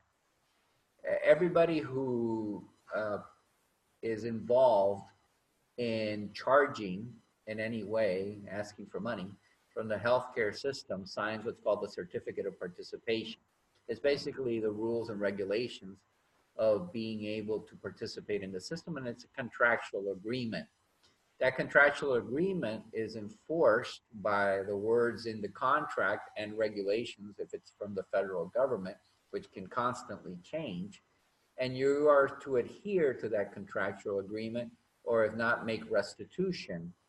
Now, there are people who enforce, I say people, or systems that enforce these rules and regulations, including the Department of Labor through occupational hazards. So you can't have basically somebody working in a hazardous microbiology lab without providing them a mask and gloves. Okay, so that would be an employee health issue or contamination issue.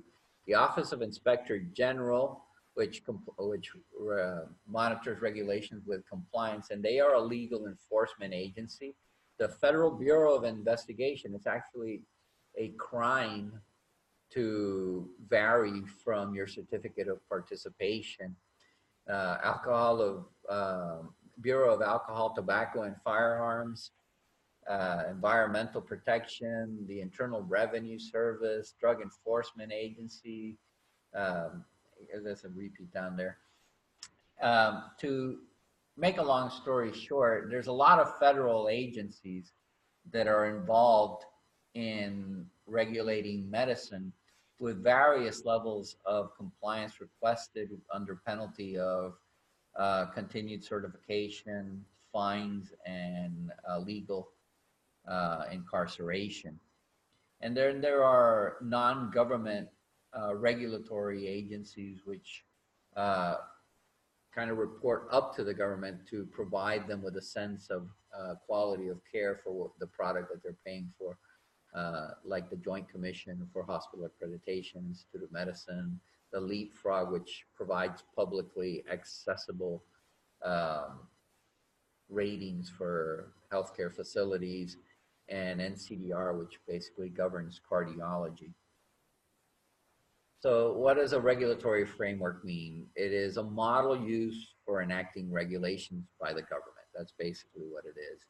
And government will pass a rule or a law, and then the agency will be assigned to implement, and the agency creates a series of regulations. And these can constantly change, so you have to keep up to date with the regulations involving care. So what can happen? What can happen is that you fall outside the realm of your certificate of participation of these regulations.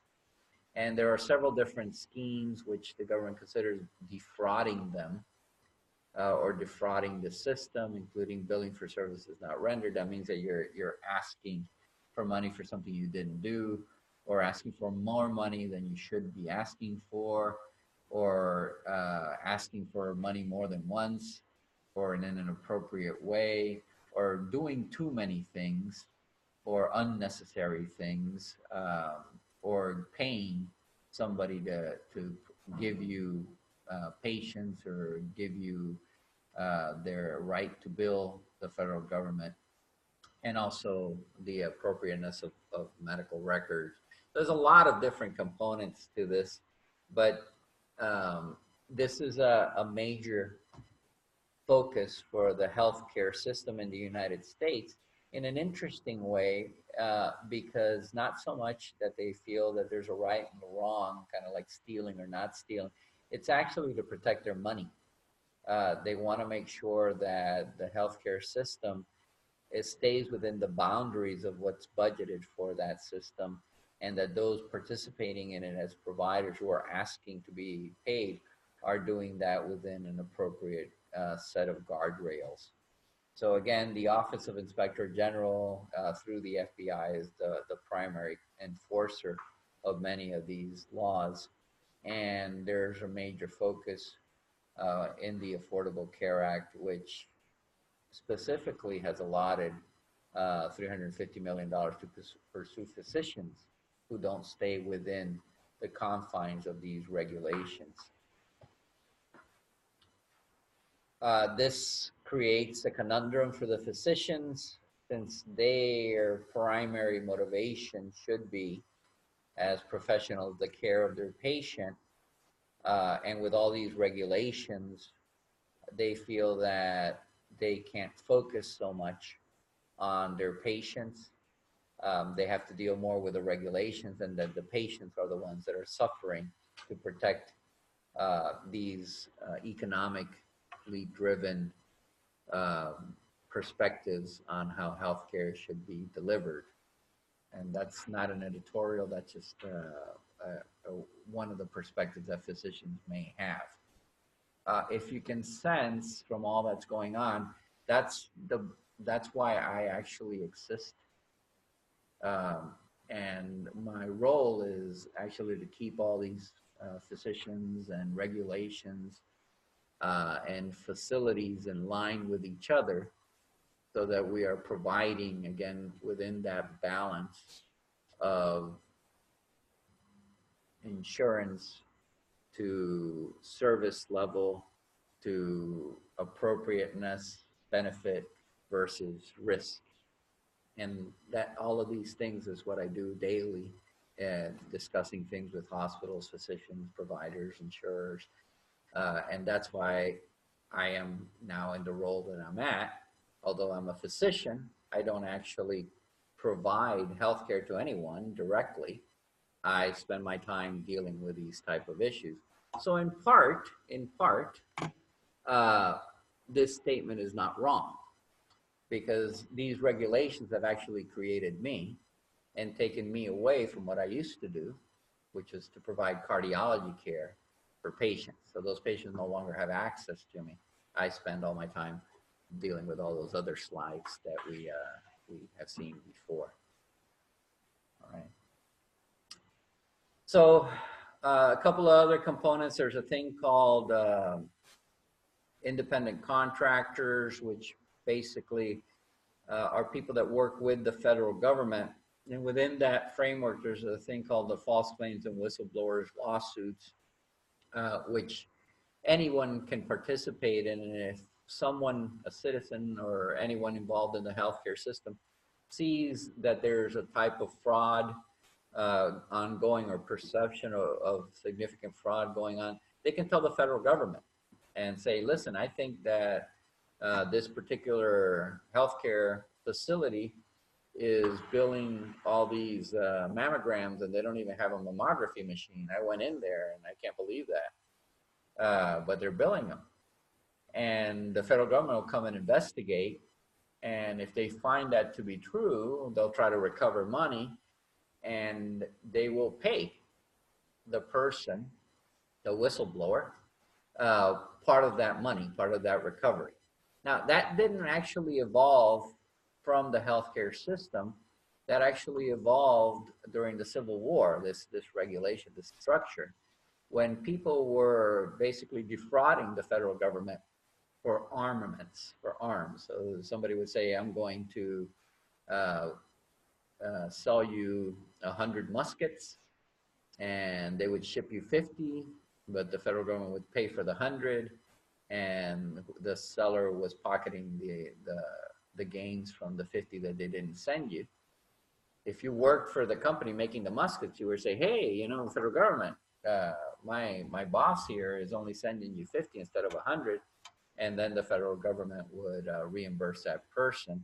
It was kind of an incentive for people to basically police their own house where they may be present. Another component is the Stark laws. These are newer laws, which was based primarily in a time when healthcare was more fee-for-service. And what it did was it prohibited physicians from referring to themselves, and they would call that kind of a kickback. So if I owned an x-ray machine, I had an incentive to do an x-ray on all of my patients, because I would then be able to bill for all those x-rays. I could cover the cost of my x-ray machine, and I would be able to make a lot more money. So payers didn't think that that was a good idea. So they created these anti-kickback laws where physicians had these barriers, where they had these safe harbors, what they call them, that you were able to practice in, where you could do certain things, but you couldn't do other things because it would set you up for possible kickbacks. A little bit complicated. A lot of attorneys got involved in this. But today it's a little bit different because the fee-for-service system has slowly eroded, and now we're going a little bit backwards, where a lot of these healthcare providers, again, are being kind of induced into creating big healthcare systems where everything is provided to the patient, but the reimbursement is now different, because now it's not provided a one-for-one, it's provided as a bundle. So the federal government or the insurer no longer cares if you do 1,000 things to the patient, because they're only going to pay you one fee. So that Stark law, it sometimes creates a problem, and it eventually may be changed, but that's not for today's discussion. What are the top 5 ethical issues in healthcare environment? Okay, so they're not what you would think. What we consider ethics in the healthcare environment is different than what we would consider healthcare in general and ethics or in justice. So ethical issues in healthcare include consent. So there's a standard in the healthcare system where you are supposed to know what's being done for you. It's called informed consent. So if I'm going to amputate your leg, you sign a paper saying it's okay for Dr. Martinez to amputate my right leg. Okay, that seems like a fairly simple exchange, except that most of these consents aren't as detailed as one might think. So you may go in for a procedure and actually 6 or 7 things are done to you, and it's all part of what you consented for, but they're not quite made evident. One of the common things that happens is, let's say you go in for to reset a bone. I shouldn't say it's common, but one of the examples would be you go in to reset a bone and you're under anesthesia and they're going to put pins in your bone. Well, to confirm that all that happened correctly, they would likely have to do some x-ray and fluoroscopy, and you were more than likely to need anesthesia. And you may not understand that all that's going to happen. It's just kind of part of the procedure, and all of a sudden you get a bill, and there's a bill for fluoroscopy, a bill for an x-ray, a bill for anesthesia recovery, and you're going, well, I don't remember all this stuff. I thought I was just going to get some pins in my leg. And so that's part of the issue with informed consent, is to make sure that informed consent adequately reflects what's going on in medicine. It's a lot harder than one would think because medicine is very complicated. And so to adequately inform a person who's not involved in medicine of all the things that are going to happen is not so easy. But the regulations only call for basically informed at a lay person level for someone who would be more or less within the 4th grade level of education. So you're not going to get a very robust type of description.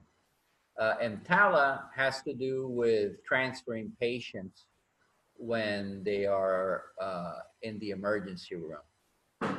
And that was developed primarily to prevent hospitals from sending pregnant patients without insurance to other facilities so they wouldn't have to deal with the pregnancy and the babies and so on. And that was causing obviously harm to the mother and to the children, because there was a delay in care or lack of care or missed care. So that became a federal regulation, and then it broadened out to involve all patients who arrive in the emergency room. And they have to be treated to the point of stabilization.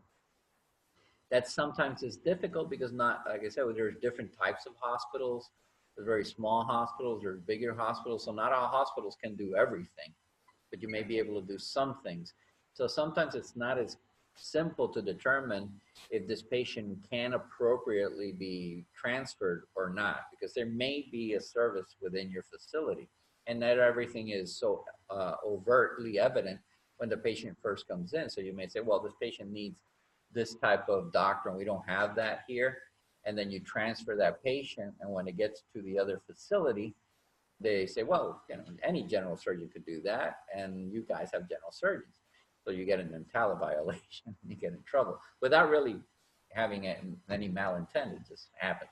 So those are some of the conundrums, and those are what we call an ethical issue in medicine. And again, demand versus available provider. There are shortages in nurses, shortages in techs, shortages in administration.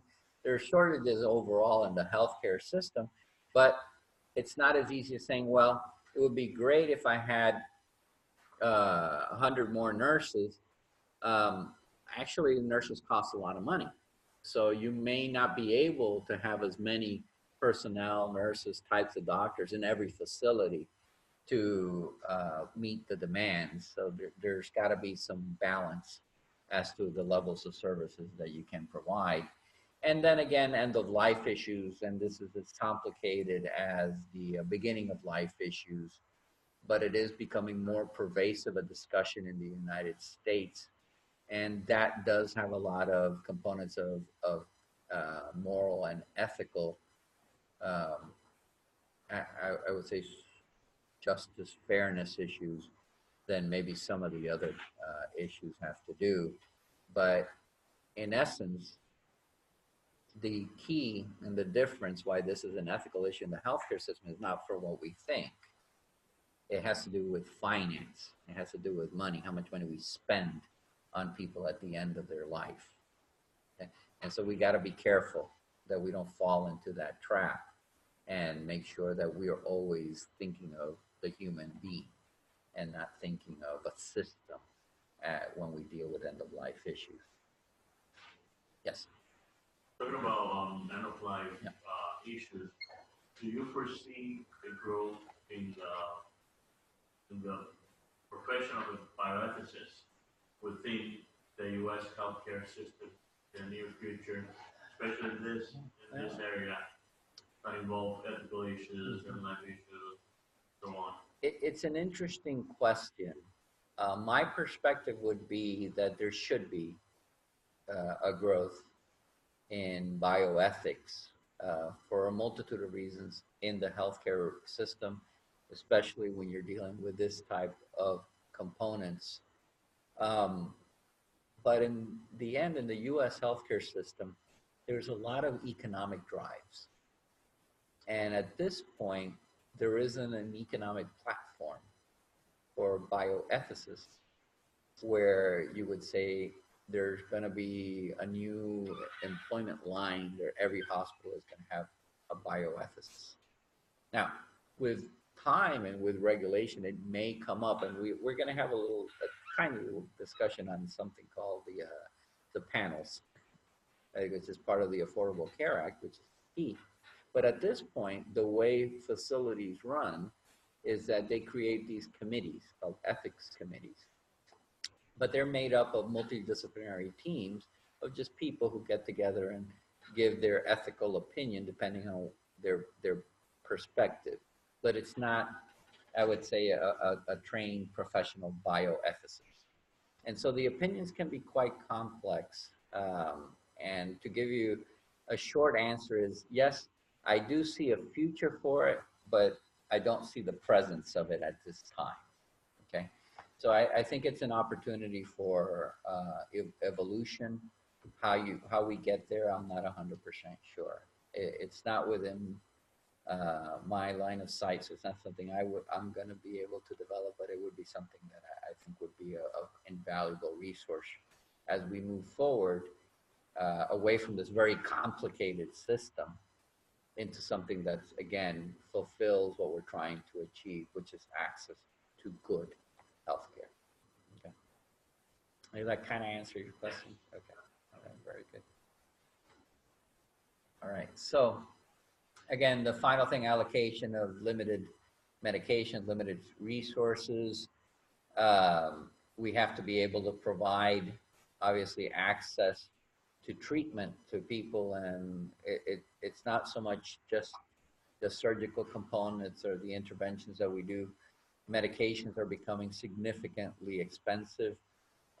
They're also becoming more expensive to manufacture.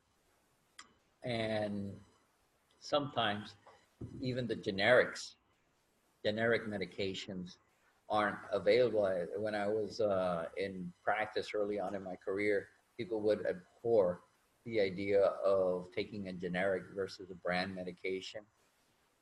Now it's very, very likely that you will get a generic before you will get a branded medication. And all this is driven by cost. So if it costs a lot to produce a medication, they have to charge a lot for it, especially at the beginning when it is first released. And somebody has to pay for it. What the insurers will do is they'll put this as part of your share of cost component of your pharmacy benefit. So they would do it by percent. So if you have to pay 20% of a medication and the medication costs $10, you pay $2 for the medication. But think about it, if the medication costs, like some of these medications cost $1,000, and then all of a sudden you have to pay $200 every time you go to refill your prescription, it can be quite an issue. And that's one of the components that's coming up. And then since generics didn't traditionally have a big margin as far as how much money they were making, several of these companies sold themselves to conglomerates who basically closed them and then created a single manufacturer to produce this generic drug. So medication that was used to be priced at a nickel because it was generic and everybody was producing them, and it didn't cost a lot to produce them. Now only one person was producing them. One entity, one institution was producing them, one manufacturer was producing them, and they could charge whatever they wanted, because if you wanted the medication, you had to pay them. So it went from a nickel to $1,000. So there's a lot of components to this, but we can't forget the pharmaceutical component of healthcare delivery. It is a primary component, especially for health maintenance, and in essence, for a lot of the curative interventions that we do nowadays. All right, so can this problem be solved? Obviously not by me, but some of the practices, and I think this came very much to your question, supporting a code of ethics. The issues are how we see ethics. So we saw how healthcare sees ethics, and we understand how you all would see things from a bioethical, structured, informed way. And we would see how from faith we would see ethics. So it's different perspectives, but supporting a code of ethics, which takes into consideration all the different components of justice, I think is essential. Offering ongoing education. So I've talked a lot. I don't know how much of this you understood or slept through. It's all in my head. But honestly, all of these things have a slide presentation as deep as this one for each one of these topics. Is quite complex, and it's changing. Again, regulations aren't static. Regulations constantly renew, and newer regulations come out dealing with the same thing. So offering ongoing education so that the layperson can understand how their healthcare system works would make them better citizens and participants in the healthcare system. Creating an environment where healthcare professionals can speak up. Again, from the perspective is I'm very free when I talk. I'm a little older and I'm foolish. So I just kind of say things, and I don't mean harm to anybody, by the way. I love everyone, so I hope everyone does well. But I'm just speaking my mind, and some of it is just thoughts. They don't necessarily have to do with the right answer or wrong answer. It's just a perspective that I'm offering for other common thought. And somebody may have some great ideas, but maybe they aren't implemented, or they aren't practical, or they go against the current system, and that may be suppressed if you're involved in the healthcare system. Providing ethics experts, again, going to your previous question, we don't have really ethics experts involved in the system. We have people who talk about ethics, but there are few resources that we can provide at this time. Adding ethics mentors to units, that would be more for the nurses to be able to work with people who understand how to make these types of decisions. And interesting, my son was in a medical school class, and they were talking about this, about mentorship. And it's interesting how we've lost that component. One of the most valuable, or some of the most, I should say some of the most valuable people that I have met in my life have been mentors, people who took an interest in forming me and the way I think, the way I act, the things I do. Eternally grateful to those people, and for the grace of having been able to meet them in my life. And I think that they're a wonderful, wonderful component of things that are offered to us. But at the same time, they have to be good mentors. And that's what I was talking about with my son. It's not just having a mentor. It has to be a mentor that guides you in the right direction, because you can have mentors that may tell you things and to do things that maybe aren't as fruitful. So it's the right mentors. Holding family conferences, that has to do with informed. Right? We talked a little bit about informed consent so that everybody understands what's going on and being able to create the most appropriate decisions. Being involved in healthcare, I know how confusing it can be for a person, even somebody who is a healthcare professional, to be engaged in an acute healthcare process. I give you a little anecdote. My sister's an attorney, and when my mother was in the hospital, God rest her soul, she eventually passed away. I was basically translating to my sister what was going on during the whole hospitalization. So she's an educated person, but she was very alarmed and confused about a lot of different things. I understood them, right or wrong, what was going on, but at least I understood it because I have a fairly intrinsic understanding of the system. But if I hadn't been there, my sister would have been totally lost. And so holding these family conferences not only is useful from providing the best resources, accommodating the intrinsic value of each person and each human being, but providing good service and actually providing resource, I would say, resource responsible levels of care. Reaching out to professional associations, that depends a little bit nowadays on what each professional association provides. Again, that goes back a little bit to this component of mentorship. You have to make sure that the professional association is a true and adequate mentor and that the motivations are for the good. And offering employee counseling and services, I think a united message to everyone on how the healthcare system works, having these conferences on how we deal with each other, and also providing a sense to the employee of what their benefits may be, what they're actually buying, what it is that they should be doing as opportunities. Counseling, not that they have to do it, are of value for people. Okay, so top 3 takeaways. I'm sorry, yes? Don't mind me No, asking. not at all, yes. Again, I find this quite interesting because I'm writing a thesis on the figure of a bioethics consultant in healthcare environments. So Sure. I find this very interesting. When you talk about one of the points where providing an ethics expert, adding an ethics mentor to units, do you see that as a one person, like being a consultant, not just for patients, but also providing consultation and mentorship to the staff, the medical staff? Sure. I think that role can evolve. It could be a consultant that provides their expertise on a particular case-by-case basis, but also if they have that structure and they're able to provide that component to educate the staff on how to deal with issues in general,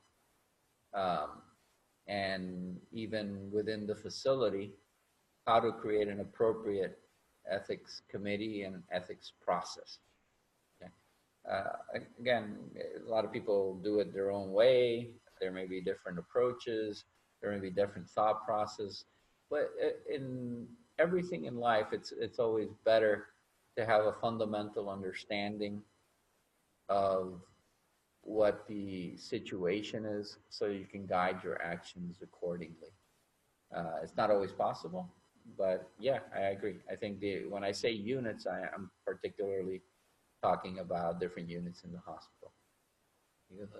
There are certain units where the ethics of what's being done are more complicated than others, such as an oncology unit or an intensive care unit or a neonatal unit.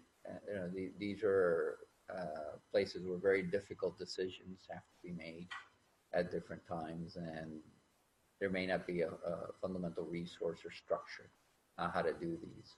And I think in those settings, it would be of great value. Yeah. So, top 3 takeaways.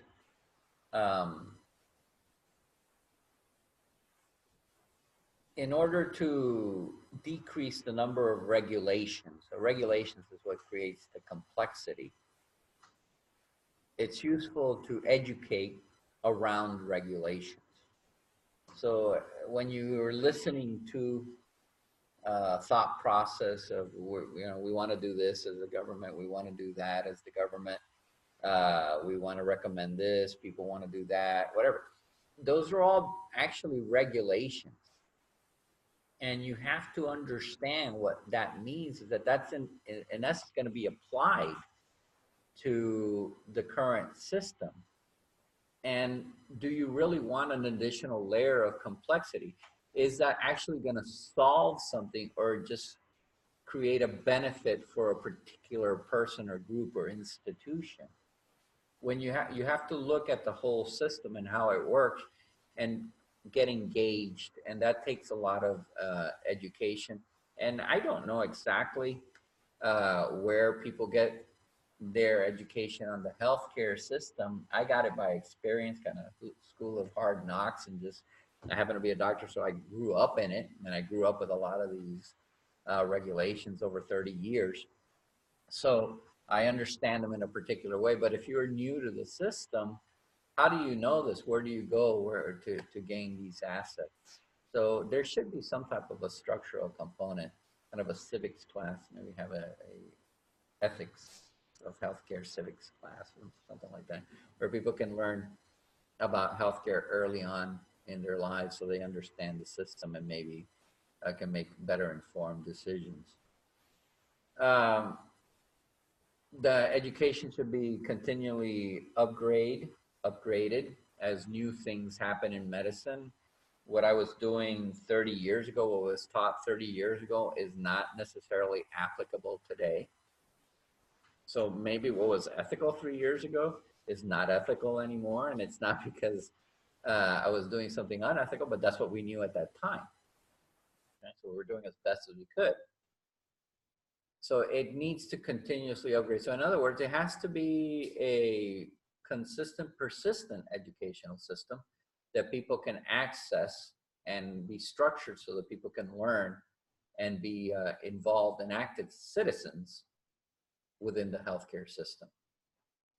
And again, the fragmentation, complexity, right? A lot of insurances, a lot of different types of delivery systems, a lot of agencies involved. It would be unthinkable, I would say, 40 years ago, to think of a healthcare provider, a physician or a nurse, being seen as a criminal. Think about that. Being seen as a criminal for providing healthcare. But there are so many rules, regulations, and laws that you actually have to be very careful not to fall off and create a variation, which would be not judged as non-compliant, or what we used to consider, well, that was a mistake, that was an error, right? No, it could be judged as criminal. I'm not saying that there aren't criminal activities in healthcare, just like there are in all industries. But what I'm trying to say is that was not a pervasive and I would say standard thought process for the profession like it is now. I showed the slide earlier on how they're focusing now on physicians, healthcare professionals, $350 million invested on just trying to find prosecutorial events for physicians to put them in jail, basically. Okay. Yes? That's how I feel about all abortions. They're criminals because Well, they should be providing health care, and that's not saving a life, that's taking a life and harming the woman. and to that perspective, that's where healthcare professionals and this system has gone awry. I don't want to demean anybody's professions, right? But as a obstetrician, okay, I think you were trained to bring babies into the world, right? How you ended up doing something else really doesn't have to do with your profession and training. That's not what the role of the obstetrician was, right? From, again, biblical hindsight, when Pharaoh told the midwives to go kill all the Jewish babies, they were there delivering kids. That's what the role, that's where it comes from. You know, that's where the quote unquote obstetrician comes from. It doesn't come from killing the babies, right? They did not do that. They said, no, I'm going to lie to the Pharaoh. I'm going to say, no, by the time I got there, the baby was already out. I couldn't do anything about it. That's not where the role comes from. How it got to that, imagine that's exactly where we've interpreted it to in modern healthcare. We've gone from the midwife saving and protecting these babies that we're delivering to the midwife adhering to Pharaoh and killing the babies. Okay, because there are medical issues and so on. There's some complexity to that, but I don't want to get into it. But at least from the general sense of doing elective abortions, okay, that's just something that people do for convenience. Well, it's a money-making business. And it's a money-making business, right? So you're making money off of doing something that really has no foundation, I think, anyway, in true bioethics. But then we get back to that very early slide, which has to do with regulation, the Commerce Act, the freedom of religion, and the right to privacy. Okay, so we really, by the Supreme Court's perspective, shouldn't even be in that discussion. We shouldn't be involved. That we should be blind to that. Okay, but at the same time, from our freedom of religion, we say no. That goes contrary to what we believe, and we have a right to believe that and express that. Okay, so that's where that kind of rub comes from. So it's an interesting argument, discussion. I shouldn't say argument, discussion. But you have to, just basically, you have the right to believe what you feel is right, and they have an issue that they have to resolve. So that's the way I would approach it. Healthcare reform. Okay, so this is the last part of the lecture. We're running, I think, a little early. So if you want to take another 5-minute break, we'll come back. My clock says almost 11:50, so maybe at 11:55, and then we'll finish up. And this portion basically has to do with the Affordable Care Act, Obamacare.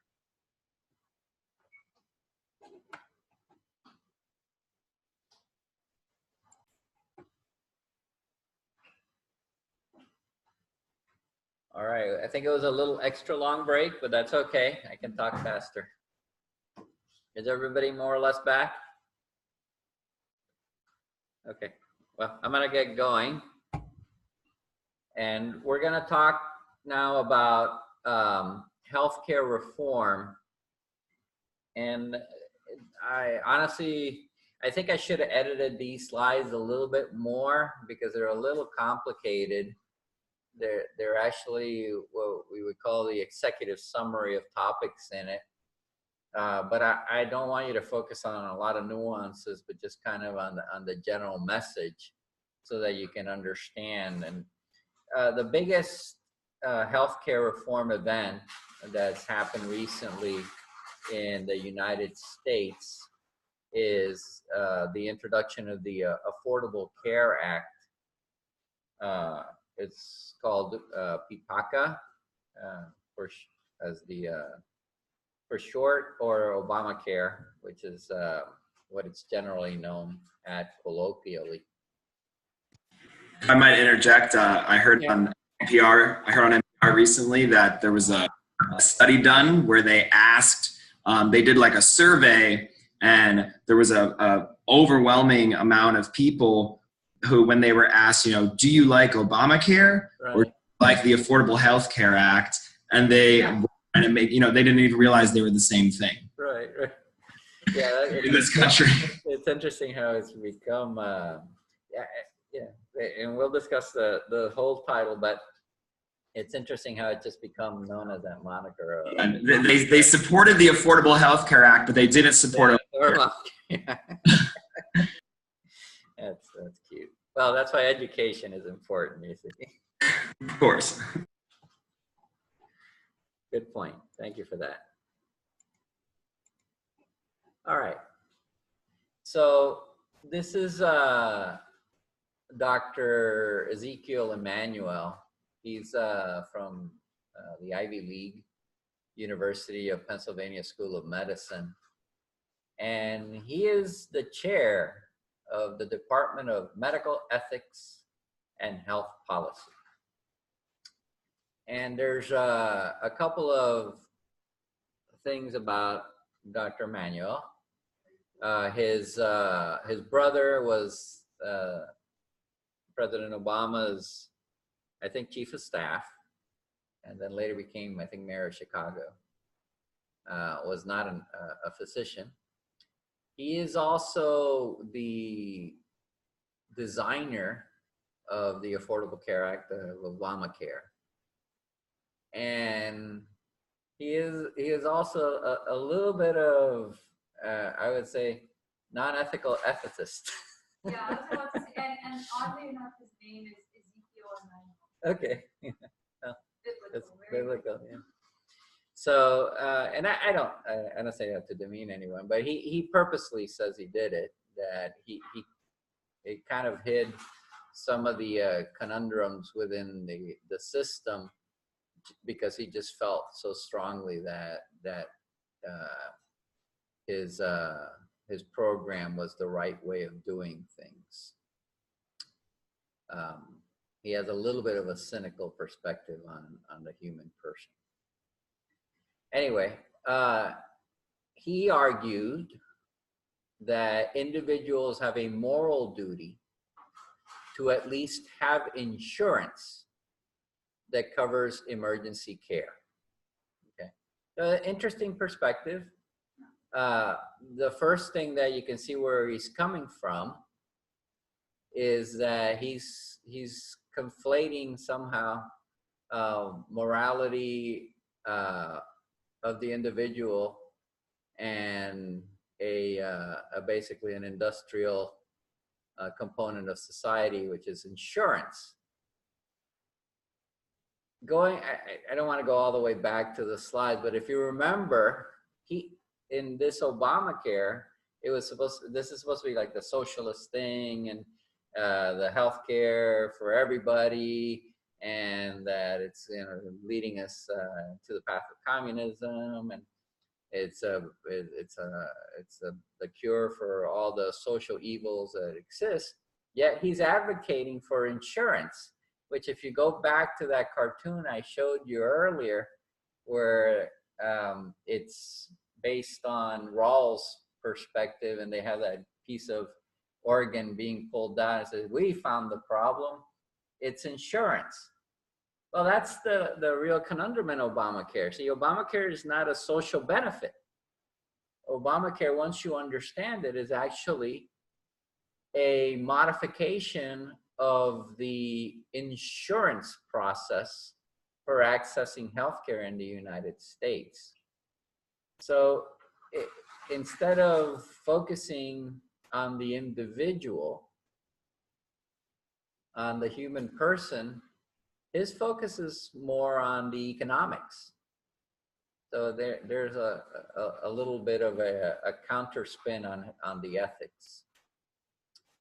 So he says that insurance rates are higher because of the uninsured. Okay, and he attributes a lot of the issues in the United States to uncompensated care. So we go back to those justice lines, and we have what the individual owes society and what the society owes the individual. And then there's the contractual agreement at the bottom. So he is focusing basically on what the individual owes society, okay? And his perspective is socialist in the sense that he says society is going to dictate to the individual how the healthcare system they're going to be received is going to be, what components of it are going to be the responsibility of the individual. Now, he does state that the argument that the government has a history of requiring people to do things that promote public health,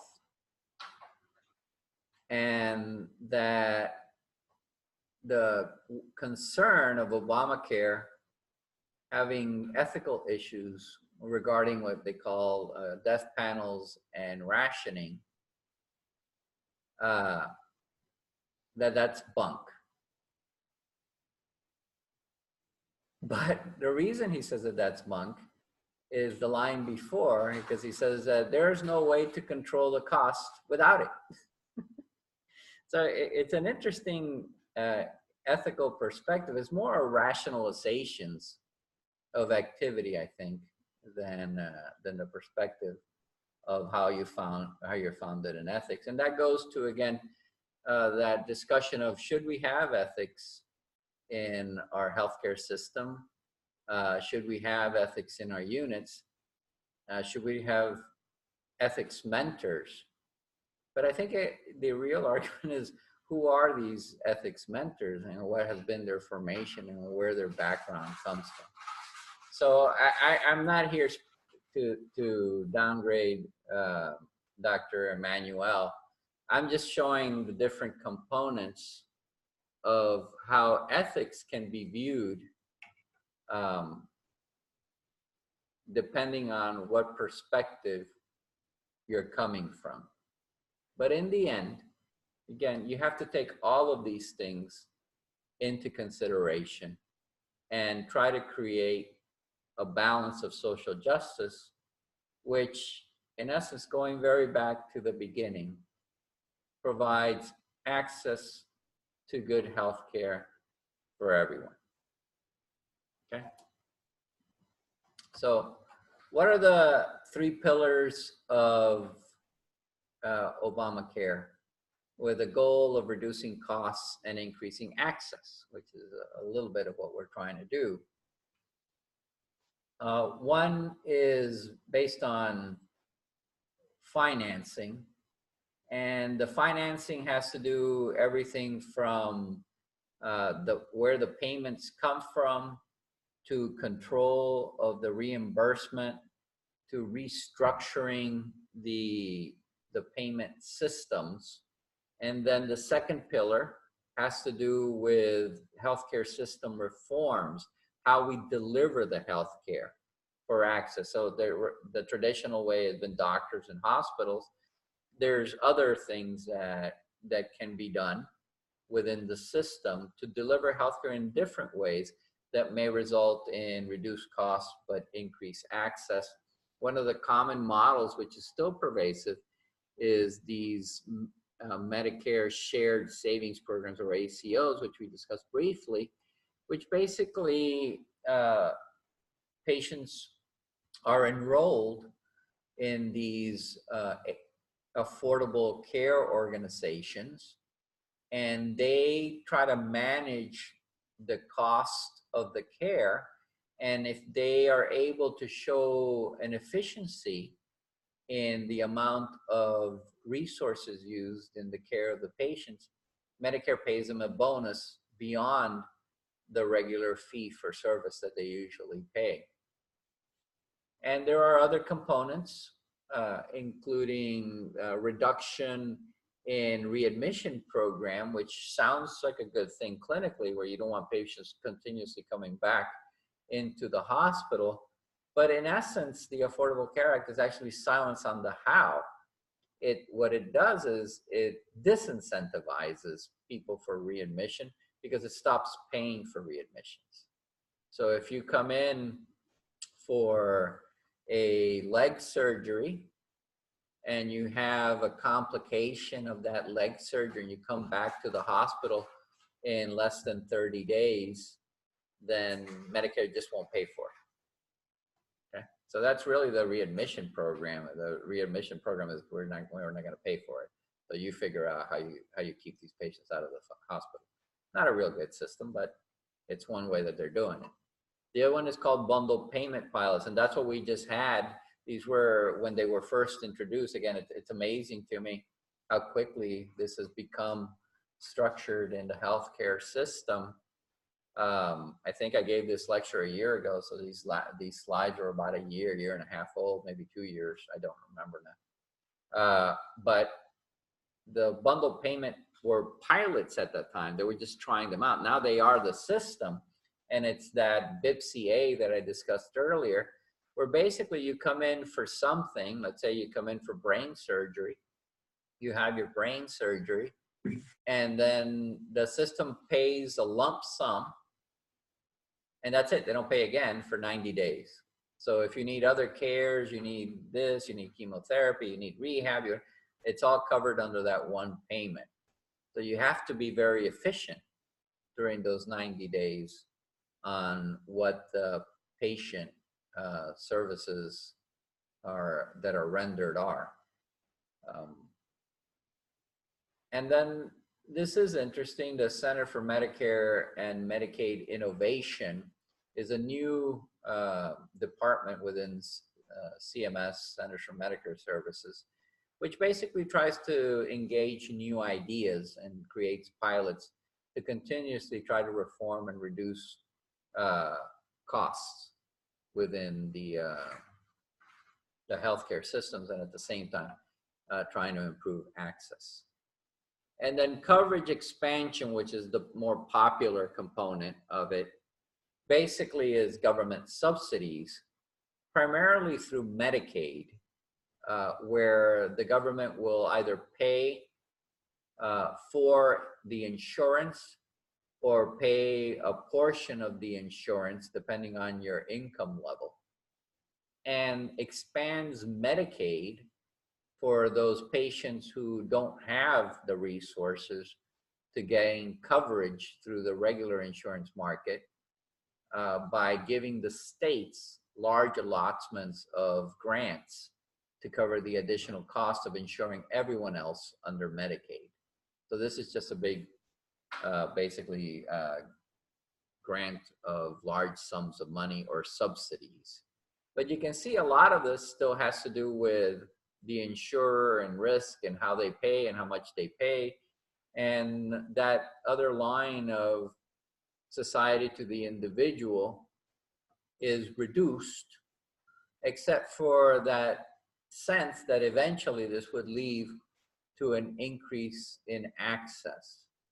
But we not only want to increase access, we not only want to bring our friend relative down the roof for healing, but we also want to bring them, if I can say it this way, to Christ for good healing. So it's not only access, there's also good healthcare that we have to render at the end, and that's where we haven't kind of moved the ball yet. Okay, the assumption of good is there, and in general, in the United States healthcare system, and having worked in other healthcare systems around the world, that assumption is not totally wrong. There is very good healthcare in the United States in a general standard way overall. Okay, so what does the Affordable Care Act or Obamacare do to cover some of this cost? All right, so where does all this money that they're going to be giving out come from? Well, they're going to reduce the amount of payments that they usually pay. So I'm giving you $10 extra, but going forward, we're going to pay $10 less for the services you provide. Now, that doesn't sound like much of a bargain, except that the idea is that by subsidizing all these new members and patients into these insurance companies, there will be a lot more patients. So although I'm giving you $10 less, I'm giving you 100 patients more, so that makes up for the less $10 that you're getting. You're getting 100 times patients more. So that's basically the idea.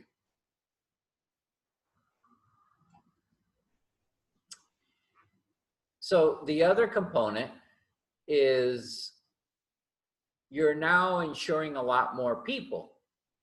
So by insuring a lot more people, maybe those people that were buying the higher risk insurance at a higher cost will now be in your lower insured pool. And therefore you're going to be insuring sicker people, which will need more services. And therefore, it's going to cost you a lot more money. The counter argument in the Affordable Care Act, again, it's a volume-based argument, is that yes, that may happen, but since we're subsidizing all of these new patients, all these new members for your insurance, that's going to make up for the fewer sicker ones that you're going to get. And now you're going to have a bunch more new healthy patients that you didn't have access to before because they couldn't afford insurance. Okay, so there goes to the argument of Dr. Emmanuel that it is a moral imperative for every individual to have insurance, because if not, the Affordable Care Act doesn't work. The more volume, the more people you have insured, then the better the chance that the Affordable Care Act would balance the different benefits versus negative components of the act. It's balanced basically by having more. Okay. The other component of the Affordable Care Act is a large expense on education. So we talked about education, and that is a good thing. People have to understand how this healthcare system works in order for it to be applied appropriately. It again is an insurance product, so it is somewhat complex, but the feeling is if people understand how that insurance product works, that they will use it judiciously in the most appropriate way, and that'll also decrease the overutilization, since basically everyone's in the boat together. Okay, that depends a great deal on the intrinsic ethics of each individual. We always hope that everyone will always act in the correct way, but we unfortunately know that we are never always perfect. So that's a little bit of an Achilles heel in the program, that they don't foresee people taking advantage of the components of it. The other issue is the individual mandate.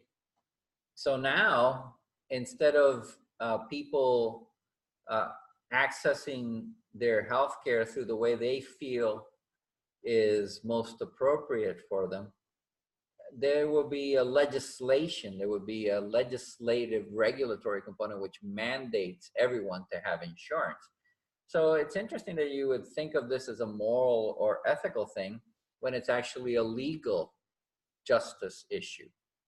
So you see how people mix these definitions and without a true understanding, which you all have now, of how you really think through issues, that these aren't all one-sided perspectives. There's different components, and you have to meld these together and name them correctly so that you can understand what component of justice you're applying to each level of your decision, especially in healthcare, which healthcare from the framework that we're talking about has to do with the human person.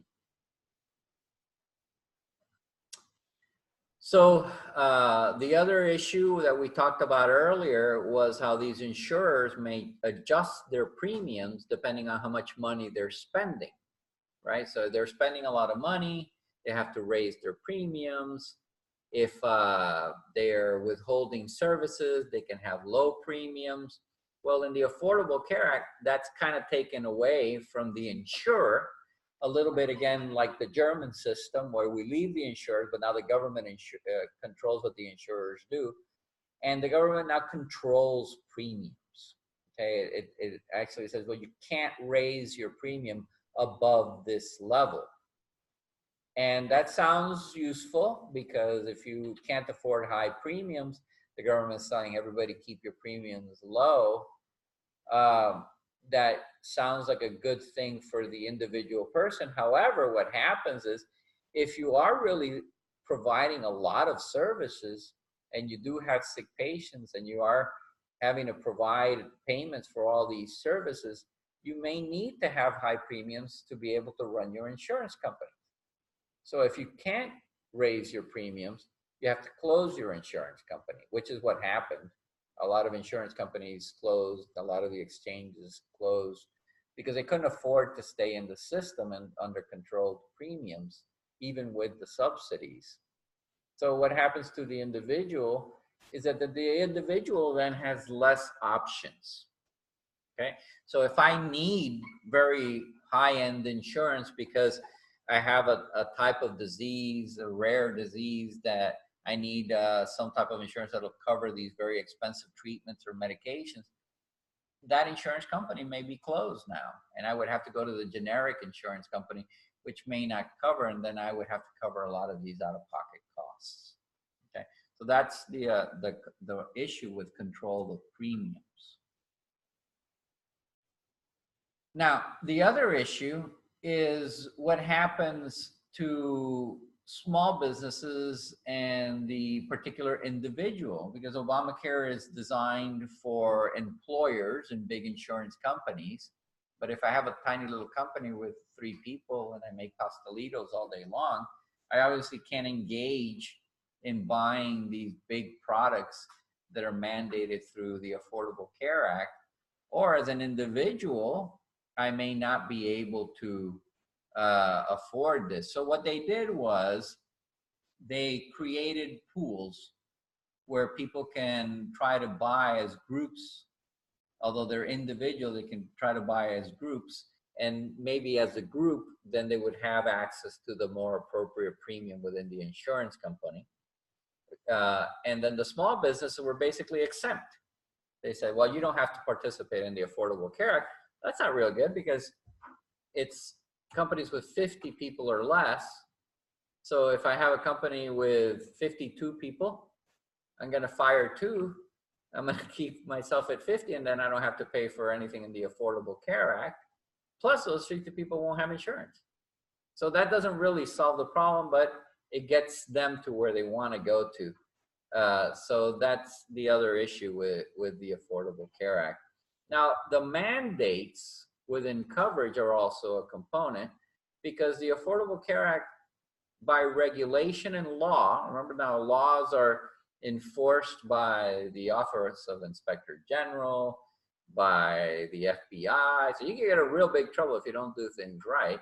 By law, they demand that you have certain things that you have to cover, okay?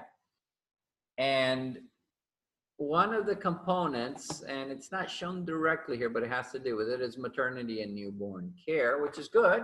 I think all insurances should cover maternity and newborn care.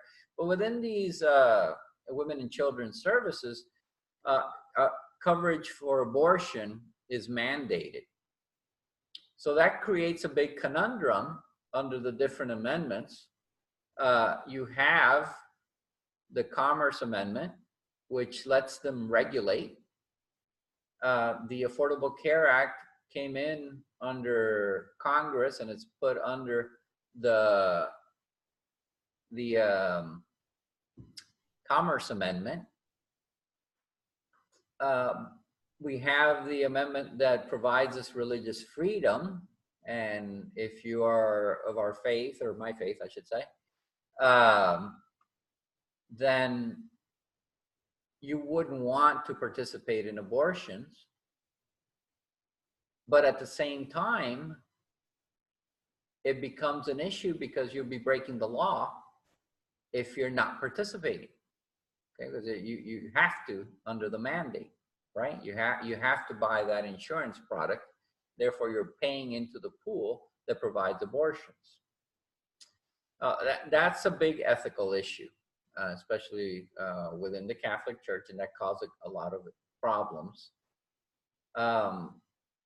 In the Supreme Court, that wasn't quite clarified, because the Affordable Care Act did go to the Supreme Court, as we saw earlier, with the Chief Justice holding the umbrella. But the Supreme Court saw it based on the mandate for coverage, and the component of the penalty for the mandate. They really saw the Affordable Care Act as the mandate for coverage. So they said, well, the mandate for coverage basically is a tax.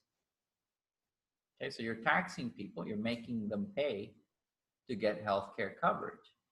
So they excluded that whole argument with religious freedom and privacy and whether we're paying for abortion or not paying it. This is just a tax. What the federal government does with taxes, well, that's the federal government. We'll get to a slide on that a little later. It's not a new issue. But it left the problem of the amendment protecting religious freedom. And we'll discuss that a little bit later again. But the way it was resolved was by the Affordable Care Act through executive, I would say, executive rules, exempted certain religious components from having to participate in that component of the coverage mandate. Now, that in essence resolves the problem for the religious, but then we get into that issue of equality. So shouldn't a rule be equal for all? And that's where we still are, and this problem has not been resolved. Preventive and population health, again, trying to keep people healthy. If you keep people healthy, they will not utilize as much in healthcare resources. Again, dealing with population health, overall healthcare, going back to that bronze snake. It's basically public health component, getting people vaccines, getting them to stop smoking, getting them to get their physicals. So what they said is to incentivize people into doing that is we're going to make all that stuff free. Okay, so nobody has to pay for those preventative things anymore. Okay, the problem again is that costs money. So how do they get the money? Well, they're going to reduce the amount that they're paying for the things that people really need. Okay, not that you don't need preventative, but if you emergently need again, an eye surgery, instead of paying you $100, now they're going to pay you $90, and they're going to take those $10 and put it into the free, quote unquote, free healthcare bucket.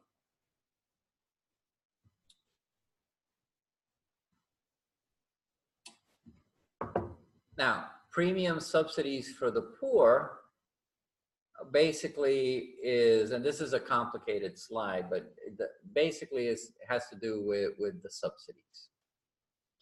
So what they want to do at this point is, again, provide poor people money so that they can buy insurance. So it doesn't really give them access to healthcare other than through the traditional insurance market. And you can see the theme building, that what the Affordable Care Act really does, it creates a giant bonanza of money for insurance companies. Because now they're getting all this money so that people who otherwise wouldn't be able to, didn't want to, or couldn't afford insurance, now are getting insurance. What the insurance companies are doing with that money, that's up to the insurance companies. The federal government is controlling its cost. There's a lot more people now involved in the insurance component, so that should increase a bunch of access. And the providers who are getting paid less would be satisfied because there's a lot more people coming over to get services than before, although they're getting paid less. So that's basically the idea. It really is not a moral or ethical approach to access and good care. It's basically a financial insurance approach to getting people insurance, and therefore with the insurance they modify the other components. Again, we talked about limits on premiums, and this is kind of the scale on where they would change the premium levels. And I wanted to show this because there's a little word up here that when I worked in the insurance industry, it was the bane of one of my existences. It was just called the actuarial. Okay, and it's the actuarial value. Okay, so people sometimes feel, including myself at one point, that insurance companies kind of arbitrarily raise and lower their premiums, how much money they make, how much money they don't make, how much money they have. And they just do this if it's for profit because they want to, or if it's non-for-profit and they're very altruistic, quote unquote. Okay, that's not really the way insurance works. Insurance is regulated. And the regulations basically in this actuarial value demand two things. One, that your premium has to cover the cost of your historic spend. Okay, so if I spend $100 per patient every month, my premium has to be at least $100. The other thing is that you have to have a untouchable, unchanging, a permanent reserve of money, just in case some untoward event happens that wasn't reflected on your historical spend in the amount of money that you're paying out. So the premium, those two components, this premium is determined by these people called actuaries. And the insurance companies have to go to these actuaries. They define where their premium range is and send it back to the insurer. The insurer then presents that to the state insurance agency, the certification, or the federal government, whoever they're gonna work with as far as the insurance, and says, this is how much we are going to charge. And if it's consistent with the actuarial values by a certified actuarial organization, then they get approved to sell that insurance. So if they want to say, well, my actuarial value last year was $100 per person, but I'm going to charge 90, the regulators say, no, no, no, you got to charge 100 because that's how you keep your income up in your spend, plus you maintain your reserve. If you want to charge 90, then you'll be spending too much and you'll be eating into your reserve. So you have to charge 100. Okay. So the insurance companies aren't totally autonomous on how much they charge. Now, at the same time, the insurance companies have to compete against other insurance companies. So if I'm a really efficient insurance company, and I'm really good and I get all these healthy patients and I never spend any money, then my premium can be pretty low. It can be $50. If I get all these sick patients in my insurance company, my premium is going to be high. It's going to be $100. So when I go out to a person who is not sick, and that not sick patient sees one premium for $50 and one premium for me with $100, they're going to join the $50 insurance company. So there's a marketing issue with this also. And the final component is that insurance companies want to make money. So they build into their premium how much money they want to make. So if I'm on the stock market, my investors want to see a return, 5%, 10%, whatever it is historical. So I have to build into my premium the price that my investors are expecting for me to provide as far as my yearly revenue and return for them. So that's kind of the insurance component on it. So what does the federal government do? The federal government interjects themselves into this thing and starts by formulas creating the market, saying, well, you got to do it like this, you got to do it like that, you got to, what happens? At that point, some people are able to stay in business, some people aren't able to stay in business. And depending on what the federal government does, it can pick and choose. You can say, well, I want these people to stay in business, so I'm gonna set their premiums like this, and I want these people out of business, I'm gonna set their premiums like this, and they're not gonna be able to continue to operate. So it's kind of a little bit of a dangerous situation beyond what the member, the premium buyer, is experiencing. All right, the other issue that comes up is provider shortages. With all this millions of new patients on board now, all of a sudden, we're going to need a bunch more providers because I got all these new patients, somebody's got to see them. So the healthcare industry has to ramp up basically to meet the demand. So there's got to be some way to overcome that cost.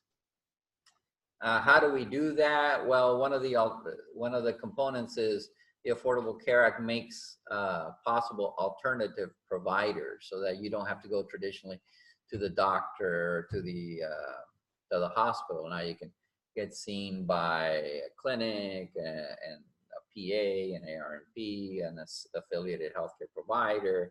And certain people can go to CVS as opposed to going to the hospital. So it makes all these different systems to hopefully expand the number of providers. Whether that maintains the adequacy, the good healthcare or not, is something that's yet to be seen, but all these new models are now available. Okay. Deductibles is another way for controlling. Now this is again imposing on the individual, so the Affordable Care Act controls deductibles.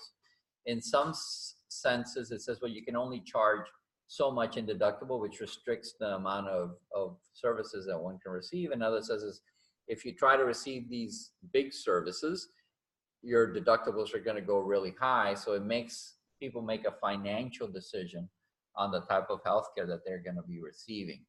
And again, we talked about picking winners and losers, depending on which type of healthcare system you're in. So a big company like Aetna would be able to absorb all these big changes.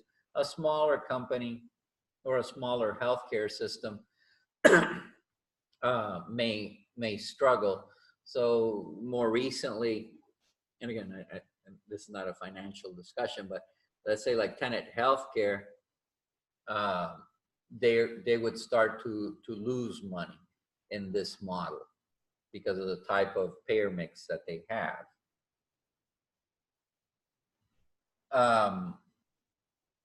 Again, the payer mix becomes an issue because of the type of payments that you get, given that the subsidies are primarily driven to those with lower income and those with no significant income.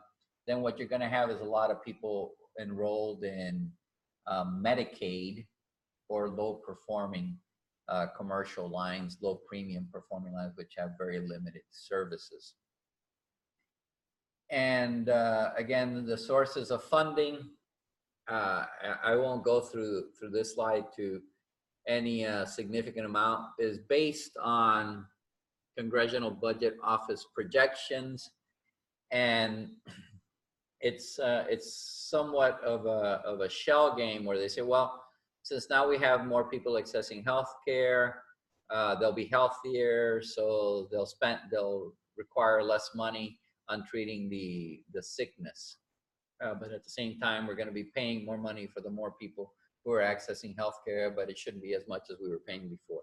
So it's kind of a mix, and it's a projection. But that was the economic rationale for it. Encourage taking risks. What they're trying to say is that they want to push the risk away from the payer to the provider. Again, it would benefit the insurer because the insurer would not say, here, doctor, here, you got $10. You have one patient, you spend it or you keep it. Okay, and then let the provider make the decision.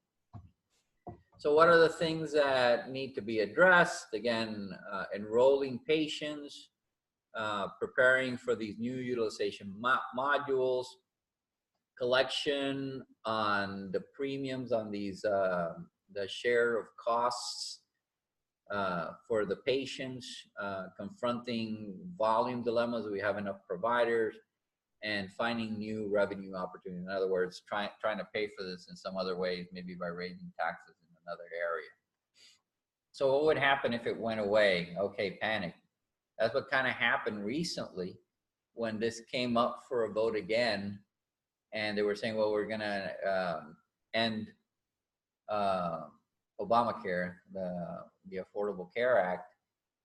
There was actual panic because the system's already modified itself, again, and amazingly quick to incorporate a lot of these things into the way we work. So if you take it away, all of a sudden, all that safety net, all those subsidies, all that access kind of goes away. So some of the things that would be at risk would, again, be that insurers will start to deny coverage. Under the Affordable Care Act, an insurer could not deny you for pre-existing condition. That's a really good thing, being a physician and seeing the suffering that has occurred from people who basically had a disease, and one were dropped by their insurance, or were between insurances and they developed a disease and then they couldn't get coverage. It can be a heartbreaking event for people. So the continuity of access of coverage is very, very important. And that was one of the big drivers for maintaining Obamacare. And for more practical purposes, they also expanded the coverage to people up to age 26 who were still dependent. So actually my daughter was able to stay under my insurance all the way till last year. She's married now, she has her own job, so she's fine. 2 years ago, I think. Because of the Affordable Care Act expanded the amount of time that insurance companies had to cover the beneficiary's children up to age 26. So it allowed her to get through school, her doctorate program and so on. And she had insurance during all that period of time. So that would also go away, yeah. But that was also included for me too with admin, with my father. Yeah, and They put it up to 26. right, everybody had to.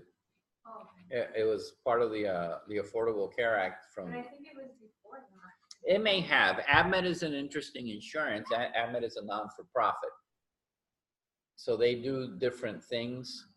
And the idea didn't come from the Affordable Care Act. It was different insurers and different regions that were using this model. But yeah, it worked. It worked for you because of ABMET, but what Affordable Care Act said, they wanted it for everybody. Because not everyone did that. Most people would drop your children after 18. Yeah. And so one of the big holes in the insurance industry was, insurance coverage was college level children.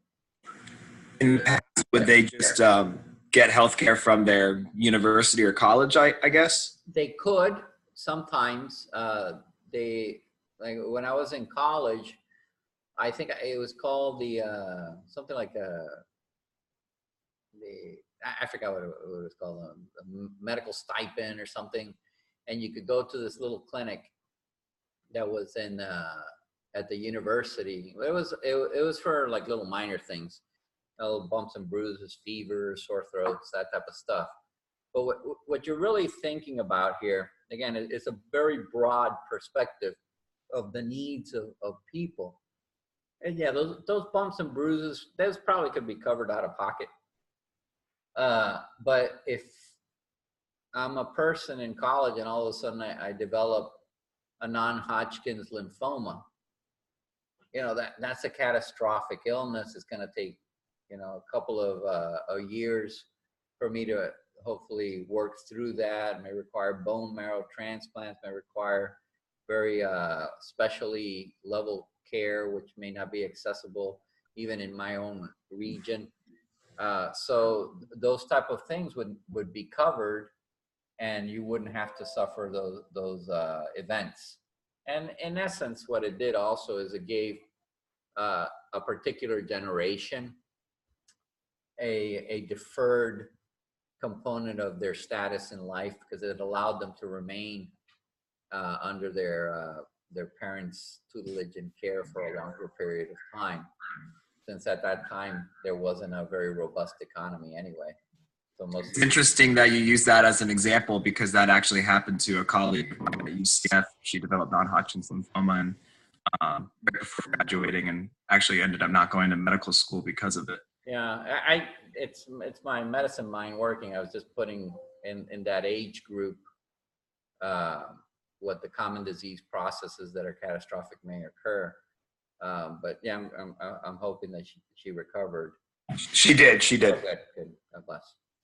But in essence, yeah, those things we have to really consider, and that's what I'm saying. This is really truly medicine is about the human person. It's not so much about these other conundrums and financial things, and those all have a role to play in the structure. But in the end, you're really dealing with human beings, and if you start from a perspective of loving everyone, you really have to open the way you think to see where the needs are and where the needs could be, and not just think of it as in a very dogmatic perspective from one side of that triangle or the other side. You really have to start thinking of it together. At least that's my perspective.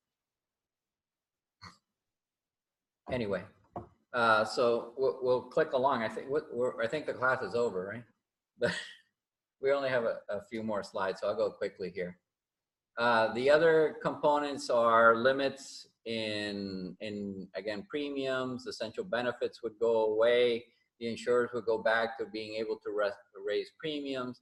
Free cost services would go away, like mammographies and colonoscopies and all that stuff. You'd have to start paying for those again. And basically the subsidies that have already been given out, which a lot of the states depend on, would also go away and create a significant financial issue for the states. The Center for Innovation, which creates new thought process opportunities, maybe bioethicists in the wards, would also go away. And the prescription component would come back, where there was gaps in how much coverage you would get for your medications. The components that are a little bit more challenging, again, are the hefty taxes that are attached to it. but they do compensate in providing healthcare for low-income patients. And finally, the other issue of difficulty is these independent payment advisory panels, which could be ethical, but at the same time, they could drive things toward like euthanasia, where you would say, I'm not treating any more patients who are 65 years old or who have dialysis or whatever. That's too expensive. Those type of people can't get health care. So I can leave you with a couple of thoughts on the Catholic component of views. Again, healthcare is felt to be a human right, and healthcare access is an inalienable right of man, and it dignifies the person in work, education, and in healthcare. Accessible healthcare, especially for the poor and needy, is part of the beliefs expounded by the Catholic bishops.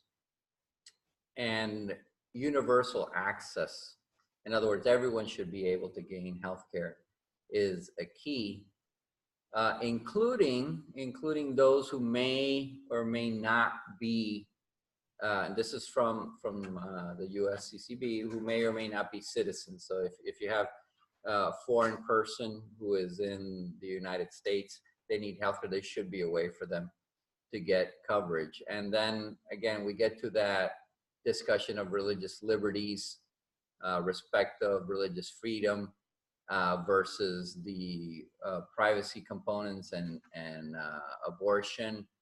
And there, for it to be a true reform of value, it should be able to respect all the components of religious freedom and always not just give a dispensation per se because you're Catholic or religious and you don't have to participate. Okay, and that was the accommodation for religious that was presented. The Supreme Court again saw this as a component of a tax reform.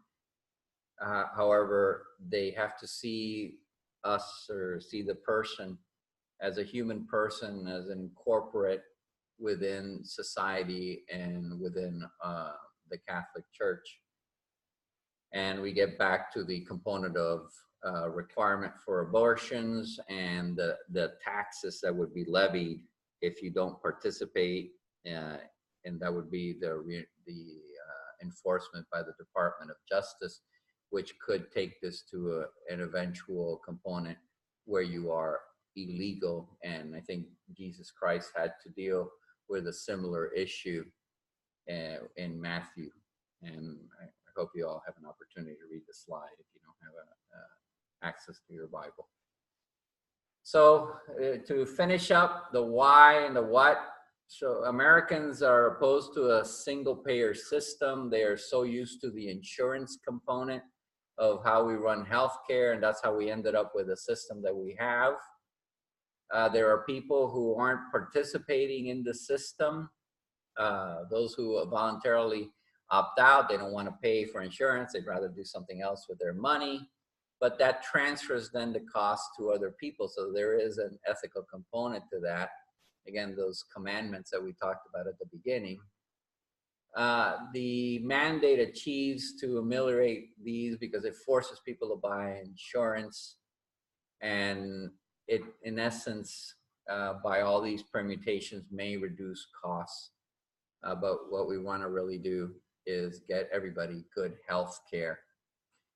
So we look at justice, and we have to marry these things into not only the social demands to the individual, but the distributive levels of justice. And we need some component of structure for these insurance companies, which are basically a primary component of our system. And I'll just leave it at this, and you can all finish up. But my perspective comes in this, where it says the human person is inherently social. So we have to look at each person and us as individuals, as participants together in a common good. How we achieve that is really where we should start to focus, and where you can start using and applying your formations and bioethical backgrounds to see how you can address this very, very complex problem in the U.S. healthcare system. But in the end, you know, like Pope John Paul says, we are all really responsible for all, and that goes back and forth. So I'll leave you with that. I kind of hurried there at the end. You'll have access to the slides. If you have any additional questions, ask Father Shofi, don't ask me. But it was a real pleasure. I know it's a lot of material. It's kind of heavy. It's kind of dry in a lot of ways. But I think my goal was more to make you think about the U.S. healthcare system and apply the other lessons that you're learning in the class and through your formation to this very complicated system. Humbly, I have no true good answers for any of it. I'm just a participant trying to guide this boat through these stormy waters. But I'm very, very grateful to all of you for participating, and thank you so much. Thank you. Thank you very much.